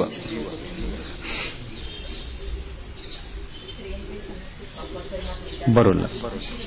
ಇಲ್ಲಿ ನೋಡ್ರಿ, ಮನುಷ್ಯಗತಿಯವರು ತಿರ್ಯಂಶ ಗತಿಗೆ ಹೋಗಬಹುದು, ಸಮ್ಯಕ್ತು ಸಹಿತ ಹೋಗಬಹುದು. ಇದು ಭೋಗ ಭೂಮಿಯಲ್ಲಿ ಹೋಗ್ತಾರೆ. ನಾರ್ಕಿ ಜೀವ ಭೋಗ ಭೂಮಿಗೆ ಬರಬಹುದಾ? ಕರ್ಮ ಭೂಮಿಗೆ ಬರಬಹುದಲ್ಲ? ಕರ್ಮ ಭೂಮಿಯಲ್ಲಿ ಹುಟ್ಟುವುದಾದ್ರೆ ತಿರ್ಯಂಶ ಆಯುವನ್ನು ಕಟ್ಟಿಕೊಂಡಿದ್ರೆ ತಿರ್ಯಂಶ ಆಯು ಸಹಿತ ಸಮ್ಯಕ್ತು ಸಹಿತ ಮರಣ ಹೊಂದಿ ತಿರ್ಯಂಶ ಗತಿಗೆ ಬರೋಲ್ಲ. ಕರ್ಮಭೂಮಿ ತಿರ್ಯಂಶ ಆಗಿ ಹುಟ್ಟೋಲ್ಲ. ಮಿಥ್ಯಾತು ಸಹಿತ ಬರಬೇಕು. 7ನೇ ನರಕದ ಜೀವ ತಿರ್ಯಂಶ ಆಯುವನ್ನೇ ಕಟ್ಕೊಂತು, 4ನೇ ಗುಣಸ್ಥಾನ ಕಟ್ಕೊಂಡು ನಂತರವೂ ಇತ್ತು, ಕಟ್ಕೊಳ್ಳೋಕ್ಕಿಂತ ಮೊದಲು ಇತ್ತು ಅಂತ ಇಟ್ಕೊಳ್ಳಿ. ಇಲ್ಲ, ಮೊದಲು ಇರಕ್ಕೆ ಸಾಧ್ಯ ಇಲ್ಲ, ನಂತರ ಇತ್ತು. ತಿರ್ಯಂಶ ಆಯು ಕಟ್ಕೊಂತು, ಸಮ್ಯಕ್ ದರ್ಶನ ಪ್ರಾಪ್ತ ಮಾಡ್ಕೊಂತು. ಆಗಬಹುದಿಲ್ಲ ಹೀಗೆ? ಅಥವಾ ಮೊದಲು ಸಮ್ಯಕ್ ದರ್ಶನ ಇತ್ತು, ಕ್ಷೌಕ್ಷಂ ಸಮ್ಯಕ್ ದರ್ಶನ, ನಂತರ ತಿರ್ಯಂಶ ಆಯು ಕಟ್ಟಬಹುದು. ಸಮ್ಯಕ್ ದೃಷ್ಟಿ ಜೀವಿಗೆ ತಿರ್ಯಂಶ ಆಯು ಕಟ್ಟಬಹುದು? ಇಲ್ಲ. ಸಮ್ಯಕ್ ಇರುವಾಗ ತಿರ್ಯಂಶ ಆಯು ಕಟ್ಟಲ್ಲ. ಆಮೇಲೆ ಕೊನೆಯ 6 ತಿಂಗಳು ಉಳಿದಾಗ ಆಯು ಕರ್ಮ ಬಂದಾಗ್ತದೆ. ಇಲ್ಲಿ ನರಕದಲ್ಲಿ ಕೊನೆಯ 6 ತಿಂಗಳು ಉಳಿದಾಗ, ದೇವಗತಿ ಮತ್ತು ನರಕದಲ್ಲಿ ಕೊನೆಯ 6 ತಿಂಗಳು ಉಳಿದಾಗ ಕಟ್ತದೆ, ಹೌದಲ್ಲ? ಆಯು ಉಳಿದಾಗ ಒಂದು ಕೊನೆಯ 6 ತಿಂಗಳು ಉಳಿಯಿತು, ತಿರ್ಯಂಶ ಆಯು ಕಟ್ಟಿತು. 7ನೇ ನರಕದ ಜೀವದ ಚರ್ಚೆ ಇದೆ. ತಿರ್ಯಂಶ ಆಯು ಕಟ್ಟಿತು. ತಿರ್ಯಂಶ ಆಯು ಕಟ್ಕೊಂಡ ನಂತರ ಸಮ್ಯಕ್ ದರ್ಶನ ಪ್ರಾಪ್ತ ಮಾಡಿಕೊಳ್ಳಬಹುದೋ ಇಲ್ವೋ? ಕಟ್ಕೊಂಡ ನಂತರ ಮಾಡ್ಕೋಬಹುದು. ಆಮೇಲೆ ಸಮ್ಯಕ್ತ್ವ ಸಹಿತ ಬರಬಹುದೇನು ಮರಣ ಹೊಂದಿ? ಇಲ್ಲಿ ಇಲ್ಲ. ಆಮೇಲೆ ಏನಾಗಬೇಕಲ್ಲಿ? ನಿಯಮದಿಂದ ಸಮ್ಯಕ್ತ್ವ ಚ್ಯುತ ಆಗಲೇಬೇಕು. ಯಾವ ಕಾರಣದಿಂದ? ತಿರ್ಯಂಶ ಆಯು ಸತ್ವದಲ್ಲಿ ಇರುವ ಕಾರಣ ಮರಣ ಕಾಲದಲ್ಲಿ ಸಮ್ಯಕ್ ದರ್ಶನ ಇರುವುದೇ ಇಲ್ಲ. ಯಾಕೆಂದ್ರೆ ಸಮ್ಯಕ್ತು ಸಹಿತ ಗಮನ ಕರ್ಮಭೂಮಿ ಕಡೆಗೆ ಇಲ್ಲ. ಸಮ್ಯಕ್ತು ರಹಿತ ಮರಣ ಕಾಲದಲ್ಲಿ ನಿಯಮದಿಂದ ಚ್ಯುತ ಆಗ್ತದೆ. ಯಾಕೆ ಚ್ಯುತ ಆಗ್ತದೆ ಪ್ರಶ್ನೆ ಬಂದಿತ್ತು. ತಿರ್ಯಂಶ ಆಯು ಸತ್ವದಲ್ಲಿರುವಾಗ ಸಮ್ಯಕ್ತು ಸಹಿತ ಮರಣ ಹೊಂದಿ ಕರ್ಮಭೂಮಿಯಲ್ಲಿ ಜನ್ಮ ತಾಳುವುದಿಲ್ಲ. ಆಮೇಲೆ ಭೋಗಭೂಮಿ ಅಂತೂ ಇಲ್ಲವೇ ಇಲ್ಲ. ಬಂದ್ರೆ ಕರ್ಮಭೂಮಿಗೆ ಬರಬೇಕದು. ಭೋಗಭೂಮಿಗೆ ಹೋಗಲ್ಲ, ಮನುಷ್ಯಗತಿಗೂ ಬರುವುದೇ ಇಲ್ಲ. ಸತ್ವದಲ್ಲಿ ತಿರ್ಯಂಶ ಆಯು ಇದೆ ಅಂದಮೇಲೆ ಮನುಷ್ಯಗತಿಗಾದ್ರೂ ಹೇಗೆ ಬರ್ತದೆ? ಇಲ್ಲ. ಅದಕ್ಕಾಗಿ ಚ್ಯುತ ಆಗ್ತದೆ, ಸಮ್ಯಕ್ತ ಚ್ಯುತ ಆಗ್ತದೆ. ಅಂತರ್ಮುಹೂರ್ತ ಮೊದಲು ಚ್ಯುತ ಆಗುವಂತ ನಿಯಮ ಇದೆ. ಇನ್ನು 6 ತಿಂಗಳವರೆಗೆ ಆ ಸಮ್ಯಕ್ತವನ್ನು ಸುರಕ್ಷಿತ ಇಟ್ಕೊಳ್ಬಹುದು. ಅದು ಅಂತರ್ಮುಹೂರ್ತ ಮೊದಲು ತನಕ ಚ್ಯುತ ಆಗ್ತದೆ. 6 ತಿಂಗಳ ತನಕ ಸಮ್ಯಕ್ತ ಉಳಿಯಿತು, ಚ್ಯುತ ಆಯಿತು, ಸಮ್ಯಕ್ತ ರಹಿತಾಗಿ ಕರ್ಮಭೂಮಿಯಲ್ಲಿ ಬಂದು ಸೌಜ್ಞಿ ಪಂಚೇಂದ್ರಿಯ ಗರ್ಭಜ ಜೀವಾಗಿ ಹುಟ್ಟುತ್ತದೆ. ಸಮೂರ್ಛನದಲ್ಲಿ ಹುಟ್ಟಲ್ಲ. ಗರ್ಭಜದಲ್ಲಿ ಜರಾಯುಜ ಅಲ್ಲ, ಕ್ರೂರ ತಿರ್ಯಂಚ ಆಗಿ ಹುಟ್ಟುತ್ತದೆ ಅಂತ ಹೇಳಿದ್ದಾರೆ. ಕ್ರೂರ ತಿರ್ಯಂಚ, ಹುಲಿ, ಸಿಂಹ ಇಂಥ ಒಂದು ಪರ್ಯಾಯಗಳಲ್ಲಿ, ಗರ್ಭಜ ಪರ್ಯಾಯಗಳಲ್ಲಿ ಕ್ರೂರ ತಿರ್ಯಂಚಾಗಿ ಜನ್ಮ ತಾಳುವಂತ ನಿಯಮ ಇದೆ. ಯಾಕೆಂದ್ರೆ 7ನೇ ನರಕದ ಯಾವ ಒಂದು ಪಾಪ ಇತ್ತು ಅದೆಲ್ಲ ಕಳೆದ್ರೂ ಕೂಡ ಅಲ್ಲಿಯ ಸಂಕ್ಲೇಶ ಪರಿಣಾಮಗಳಿಂದ ಮತ್ತೆ ಪಾಪ ಕರ್ಮಗಳು ಕಟ್ಟುವುದರಿಂದ ಅದಕ್ಕೆ ತಿರ್ಯಂಚಿ ಯೋನಿ ಪುನಃ ಸಿಗ್ತದೆ.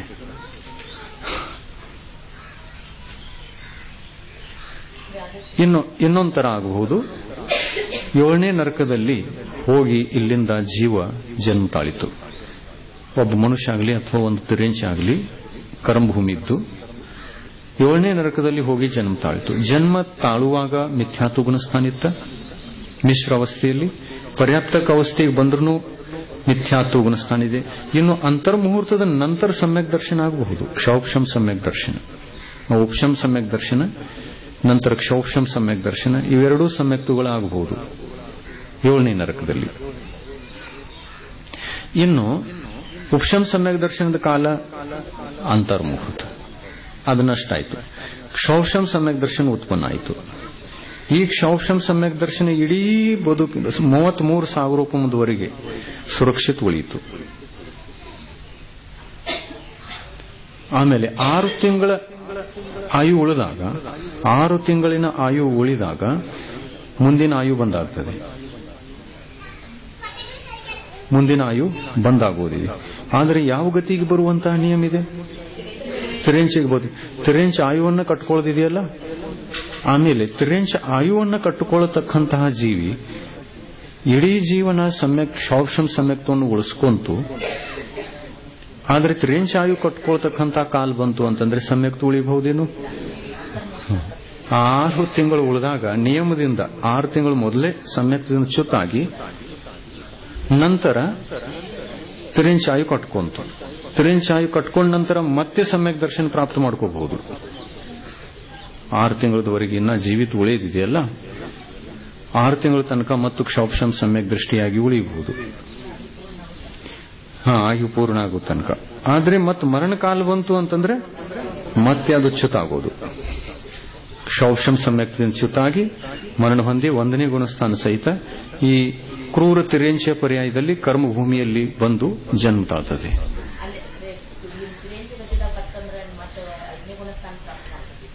ತಿರ್ಯಂಚ ಗತಿಗೆ ಬಂದ ನಂತರ ಸಮ್ಯಕ್ ದೃಷ್ಟಿ ಆಗಬಹುದು. ಇಲ್ಲಿ ಮತ್ತಾಗಬಹುದು. ಕ್ರೂರ ತಿರ್ಯಂಚ ಇದ್ರೂ ಅದಕ್ಕೆ ಉಪದೇಶ ಸಿಕ್ಕಿತು ಅಂತಂದ್ರೆ ಮತ್ತು ಸಮ್ಯಕ್ ದರ್ಶನ ಆಗಬಹುದು. ಉಪಶಂ ಸಮ್ಯಕ್ ದರ್ಶನ ಆಗಬಹುದು ಮತ್ತು ಕ್ಷೌಕ್ಷಂ ಸಮ್ಯಕ್ ದರ್ಶನ ಆಗಬಹುದು.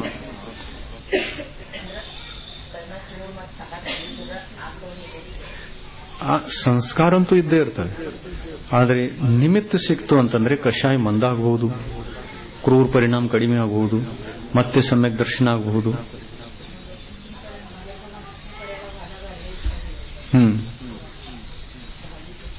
ಆದರೆ 7ನೇ ನರಕದಿಂದ ಬರುವಂತಹ ಜೀವಿಗೆ ಮತ್ತೊಂದು ನಿಯಮ ಇದೆ. ಏನು?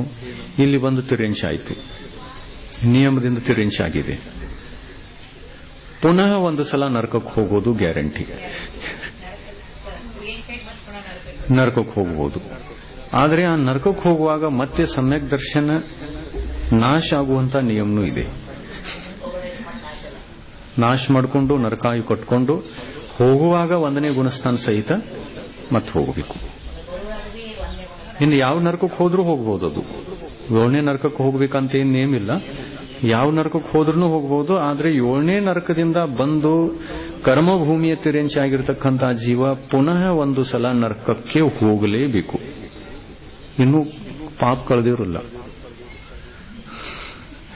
ಪೂರ್ತಿ. ಇನ್ನೂ ಸಂಸ್ಕಾರ ಕಡ್ದಿಲ್ಲ, ಹಿಂದಿನ ಭಾವಗಳ ಸಂಸ್ಕಾರ ಇನ್ನೂ ಹೋಗಿಲ್ಲ. ಎಷ್ಟು ಕೆಟ್ಟಿದೆ ನೋಡ್ರಿ ಇದು. ರಾಜಾ ಶ್ರೇಣಿಕ 7ನೇ ನರಕ ಕಟ್ಕೊಳ್ಳೋದು ಎಷ್ಟು ಸಹಜಿತ್ತು, ಉಪಸರ್ಗ ಮಾಡೋದು ಎಷ್ಟು ಸಹಜಿತ್ತು. 7ನೇ ನರಕ ಕಟ್ಕೊಂಡ.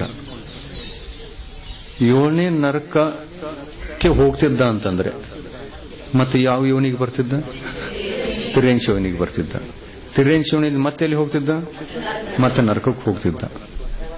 ಚಲನ ರಾಣಿ ಎಷ್ಟು ಉಪಕಾರ ಮಾಡ್ಲು ತನ್ನ ಪತಿ ಮ್ಯಾಗ. ಎಷ್ಟಾಯು ನೋಡಿ. 7ನೇ ನರಕಕ್ಕೆ ಹೋಗೋದನ್ನ ಬದುಕಿಸಿಕೊಟ್ಲು. ಏನೇನು ವಿಶೇಷತಾ ಇದೆ ನೋಡ್ರಿ. 7ನೇ ನರಕಕ್ಕೆ ಹೋಗೋದನ್ನ ಬದುಕಿಸಿಕೊಟ್ಲು, ಹೋಗ್ಲಿಲ್ಲ. ಆಮೇಲೆ ಅಲ್ಲಿಂದ ಬಂದು ತಿರಿಂಚ ಆಗುವಂತ ಸಂಭಾವನೆ ಇತ್ತು, ಅದು ಆಗುಗೊಡ್ಲಿಲ್ಲ. ಮತ್ತೆ ನರಕಕ್ಕೆ ಹೋಗುವಂತ ಯೋಗ ಇತ್ತು, ಅದನ್ನೂ ಆಗುಗೊಡ್ಲಿಲ್ಲ. ಮುನಿಗಳ ಬಳಿಯಲ್ಲಿ ಕೊಂಡೊಯ್ದು ಉಪಸರ್ಗವನ್ನು ಇಬ್ಬರೂ ಕೂಡಿ ದೂರ ಮಾಡಿ ಕ್ಷಮಾ ಬೇಡಿದ್ರು. ಕ್ಷೌಕ್ಷಂ ಸಮ್ಯಕ್ ದರ್ಶನ ಆಯ್ತು. ಅಲ್ಲಿ ಕ್ಷೌಕ್ಷಂ ಸಮ್ಯಕ್ ದರ್ಶನ ಆಯ್ತು. ಮುನಿಗಳ ಬಳಿಯಲ್ಲಿ ಕ್ಷೌಕ್ಷಂ ಆಯ್ತು. ಸಮೋಶರಣದೊಳಗೆ ಹೋದಾಗ ಕ್ಷಾಯಿಕ ಆಯ್ತು. ಕ್ಷಾಯಿಕ ಸಮ್ಯಕ್ ದರ್ಶನ ಆದ ನಂತರ ತೀರ್ಥಂಕರ ಪ್ರಕೃತಿ ಬಂದಾಯಿತು. ಆದರೆ ನರಕಾಯುವನ್ನು ಬಿಡಿಸಲಿಕ್ಕೆ ಆಗಲಿಲ್ಲ. ಆಯು ಹೆಂಗ್ ಚೇಂಜ್ ಮಾಡಕ್ ಸಾಧ್ಯತೆ ಯಾರು?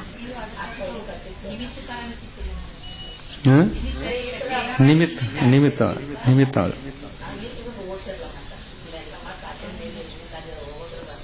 ಬಂದಾಯ್ತಲ್ಲ. ಏನೇನು ಉಪಕಾರ ಆಯ್ತು ಅಂತಂದ್ರೆ, ಒಂದು 7ನೇ ನರಕಕ್ಕೆ ಹೋಗ್ಲಿಲ್ಲ, ಮೊದಲನೇ ಉಪಕಾರ. 1ನೇ ನರಕಕ್ಕೆ ಹೋದ, 1ನೇ ಉಪಕಾರ. 7ನೇ ನರಕಕ್ಕೂ ಹೋಗ್ತಿದ್ದ ಅಂತಂದ್ರೆ ಮತ್ತೆ ತಿರ್ಯಂಚ ಆಗಬೇಕಾಗಿತ್ತು, ಅದು 2ನೇ ಉಪಕಾರ. ತಿರ್ಯಂಚ ಆಗಿ ಮತ್ತೆ ನರಕಕ್ಕೆ ಹೋಗಬೇಕಾಗಿತ್ತು, ಅದು ಹೋಗಲಿಲ್ಲ, 3ನೇ ಉಪಕಾರ. ಆಮೇಲೆ ಮುನಿಗಳ ಬಳಿಯಲ್ಲಿ ಕೊಂಡೊಯ್ದು ಕ್ಷೌಕ್ಷಂ ಸಮ್ಯಕ್ ದರ್ಶನವನ್ನು ಮಾಡಿಸಿಕೊಟ್ಲು, 4ನೇ ಉಪಕಾರ. ಆ ಮುನಿಗಳು ಉಪದೇಶವನ್ನು ಕೇಳಿ ಅವರು ಸಮೂಶರಣಕ್ಕೆ ಕಳಿಸಿದ್ರು. ಮಹಾವೀರ ಭಗವಂತರ ಸಮೂಶರಣದಲ್ಲಿ ಅಲ್ಲಿ ಕ್ಷಾಯಿಕ ಸಮ್ಯಕ್ ಆಯಿತು, 5ನೇ ಉಪಕಾರ. 5ನೇ ಉಪಕಾರ ಆಯಿತು. ಆಮೇಲೆ ಡೈಲಿ ಸಮೂಶರಣಕ್ಕೆ ಹೋಗುವಂತ ಆಗ್ರಹ ಮಾಡಿರ್ಬೇಕಲ್ಲ. ಹೋಗು ಹೋಗು ಹೋಗು ಅಂತ ಬಹಳ ಸಲ ಹೇಳಿರ್ಬೇಕಲ್ಲ. ಹಾಗೆ ಹೇಳಿದಾಗ ಕ್ಷಾಯಿಕ ಸಮ್ಯಕ್ ದರ್ಶನ ಆಗಿ ತೀರ್ಥಂಕರ ಪ್ರಕೃತಿ ಕಟ್ಟಿತು. ಇದು 6ನೇ ಉಪಕಾರ. ಇನ್ನು 6ನೇ ಉಪಕಾರ ಮಾಡಿ ಭವಿಷ್ಯದಲ್ಲಿ ಮೊದಲನೇ ತೀರ್ಥಂಕರ ಆಗುವಂತ ಯೋಗ ತಂದು ಹಚ್ಚಿಬಿಟ್ಲು. ಇದು 7ನೇ ಉಪಕಾರ. ಇನ್ನು ತೀರ್ಥಂಕರಾಗಿ ಜನ್ಮ ತಾಳಿದ ನಂತರ ಆ ಜೀವಿಯಿಂದ ಭವ್ಯ ಜೀವಿಗಳ ಕಲ್ಯಾಣ ಆಗೋದಿದೆ. ಇದು ಕೂಡ ಆಕೆದು ಉಪಕಾರ. ಇದು 8ನೇ ಉಪಕಾರ.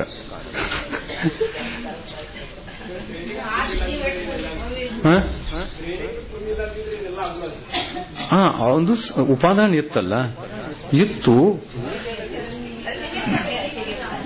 ಇತ್ತು ಅಜ್ಞಾನತನದಿಂದ ವಿಪರೀತ ದಾರಿಯನ್ನು ನಡೀತಾ ಇದ್ದ. ಉಪಾದಾನಂತೂ ಇತ್ತು. ವಜ್ರಋಷಂ ನಾರಾಯಣಧಾರಿ ಅಂತಂದ್ರೆ ಮೋಕ್ಷವನ್ನು ಪ್ರಾಪ್ತ ಮಾಡಿಕೊಳ್ತಕ್ಕಂಥ ಶಕ್ತಿ ಯಾರಲ್ಲಿ ಇದೆ ಅಂತವರು 7ನೇ ನರಕಕ್ಕೆ ಹೋಗ್ತಾ ಇದ್ದಾರೆ. ಮೋಕ್ಷಕ್ಕೆ ಹೋಗ್ತಕ್ಕಂಥ ಉಪಾದಾನ ಇದೆ. ನರಕಾಯು ಕಟ್ಕೊಂಡ ನಂತರ ಏನ್ ಮಾಡಬೇಕಾಗ್ತದೆ? ಏನ್ ಮಾಡ್ಲಿಕ್ಕೆ ಆಗ್ತದೆ? ಹೋಗ್ಲೇಬೇಕಲ್ಲ. ಅದು ಯಾರ ತಪ್ಪು? ತನ್ನ ಸ್ವಂತದ ತಪ್ಪು. ಆ ಉಪಸರ್ಗವನ್ನು ಮಾಡಲಾಗ್ತಿದ್ದ ಅಂತಂದ್ರೆ ಮುನಿಗಳಿಗೆ ಬಹಳ ಒಳ್ಳೆಯದಿತ್ತು.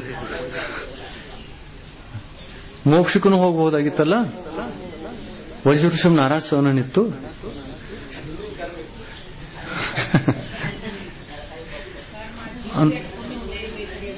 ನೋಡ್ರಿ, ಮನೆಯೊಳಗೆ ಯಾವ ಜಗಳ ಇತ್ತು ಗೊತ್ತಾ? ನೀ ಸಮ್ಯಕ್ ದೃಷ್ಟಿ, ನಾ ಮಿಥ್ಯಾದೃಷ್ಟಿ, ನೀ ಮಿಥ್ಯಾದೃಷ್ಟಿ, ನಾ ಸಮ್ಯಕ್ ದೃಷ್ಟಿ.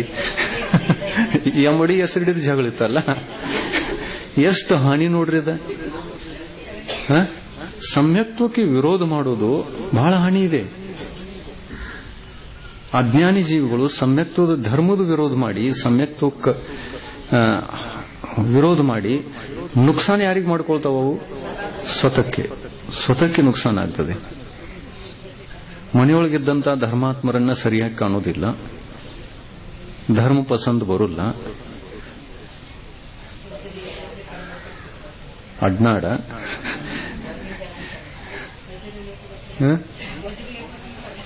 ವಜ್ರಲೇಪ ಆಗ್ತದೆ. ಅದು ನರಕಾಯು ವಜ್ರಲೇಪ. ವಜ್ರಲೇಪ ಅಂದ್ರೆ ಹೋಗೋಲ್ಲದು. ನರಕಾಯು ಒಮ್ಮೆ ಕಟ್ಟಿತು ಅಂತಂದ್ರೆ ವಜ್ರಲೇಪ. ಅದು ಆ ಥರದ ಫಲ ಭೋಗಿಸೇ ಬರಬೇಕು.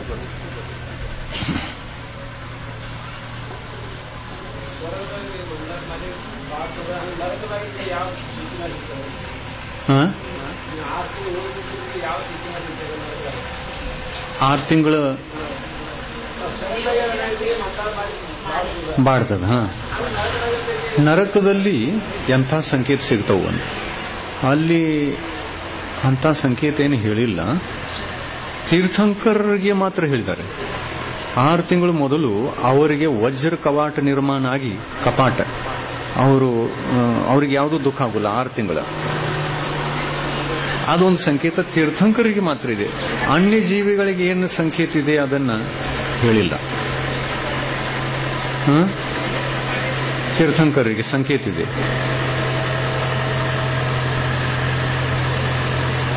ತೀರ್ಥಂಕರ ಜೀವಿಗೆ ವಜ್ರ ಕಪಾಟ ತಯಾರಾಗ್ತದೆ 6 ತಿಂಗಳು ಮೊದಲು. ಆಮೇಲೆ 6 ತಿಂಗಳ ತನಕ ವಜ್ರ ಕಪಾಟದೊಳಗೆ ಆ ಜೀವ ಸುರಕ್ಷಿತ ಉಳ್ಕೊಳ್ತದೆ. ಹೊರಗಿನ ದುಃಖ ಒಳಗೆ ಹೋಗೋಲ್ಲ. ಯಾರೂ ಬಡಿಕ್ ಸಾಧ್ಯಲ್ಲ, ಕಡಿಕ್ ಸಾಧ್ಯಲ್ಲ, ಜಗಳಿಲ್ಲ, ಜಿಟ್ಟಿಲ್ಲ. ಒಳಗೆ ಕೂತಿರ್ತಾರೆ ಶಾಂತ. ಆಮೇಲೆ ಆ ವಜ್ರ ಕವಾಟ ತಯಾರಾದ ತಕ್ಷಣ ಇಲ್ಲಿ 6 ತಿಂಗಳದವರೆಗೆ ಎಲ್ಲಿ ಜನ್ಮ ತಾಳೋದಿದೆ 6 ತಿಂಗಳದವರೆಗೆ ಪ್ರತಿನಿತ್ಯ ಕೋಟಿಗಟ್ಟಲೆ ರತ್ನಗಳ ವೃಷ್ಟಿ ಶುರು ಆಗುತ್ತದೆ. ರತ್ನವೃಷ್ಟಿ. ಅಲ್ಲಿ ವಜ್ರ ಕವಾಟ ತಯಾರಾಯಿತು, ಇಲ್ಲಿ ರತ್ನವೃಷ್ಟಿ ಶುರುವಾಯಿತು. ಅಂದ್ರೆ ಪಾಪ ಕಳೀತು ಅಂತ. ಎಷ್ಟು ಕಳೀಬೇಕಾಗಿತ್ತೋ ಅದೆಲ್ಲ ಕಳೀತು.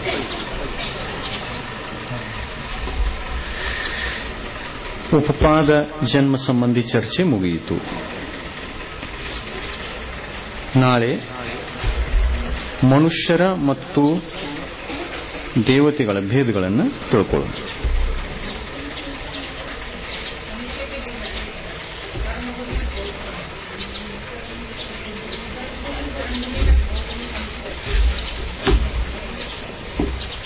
ಪ್ರಭು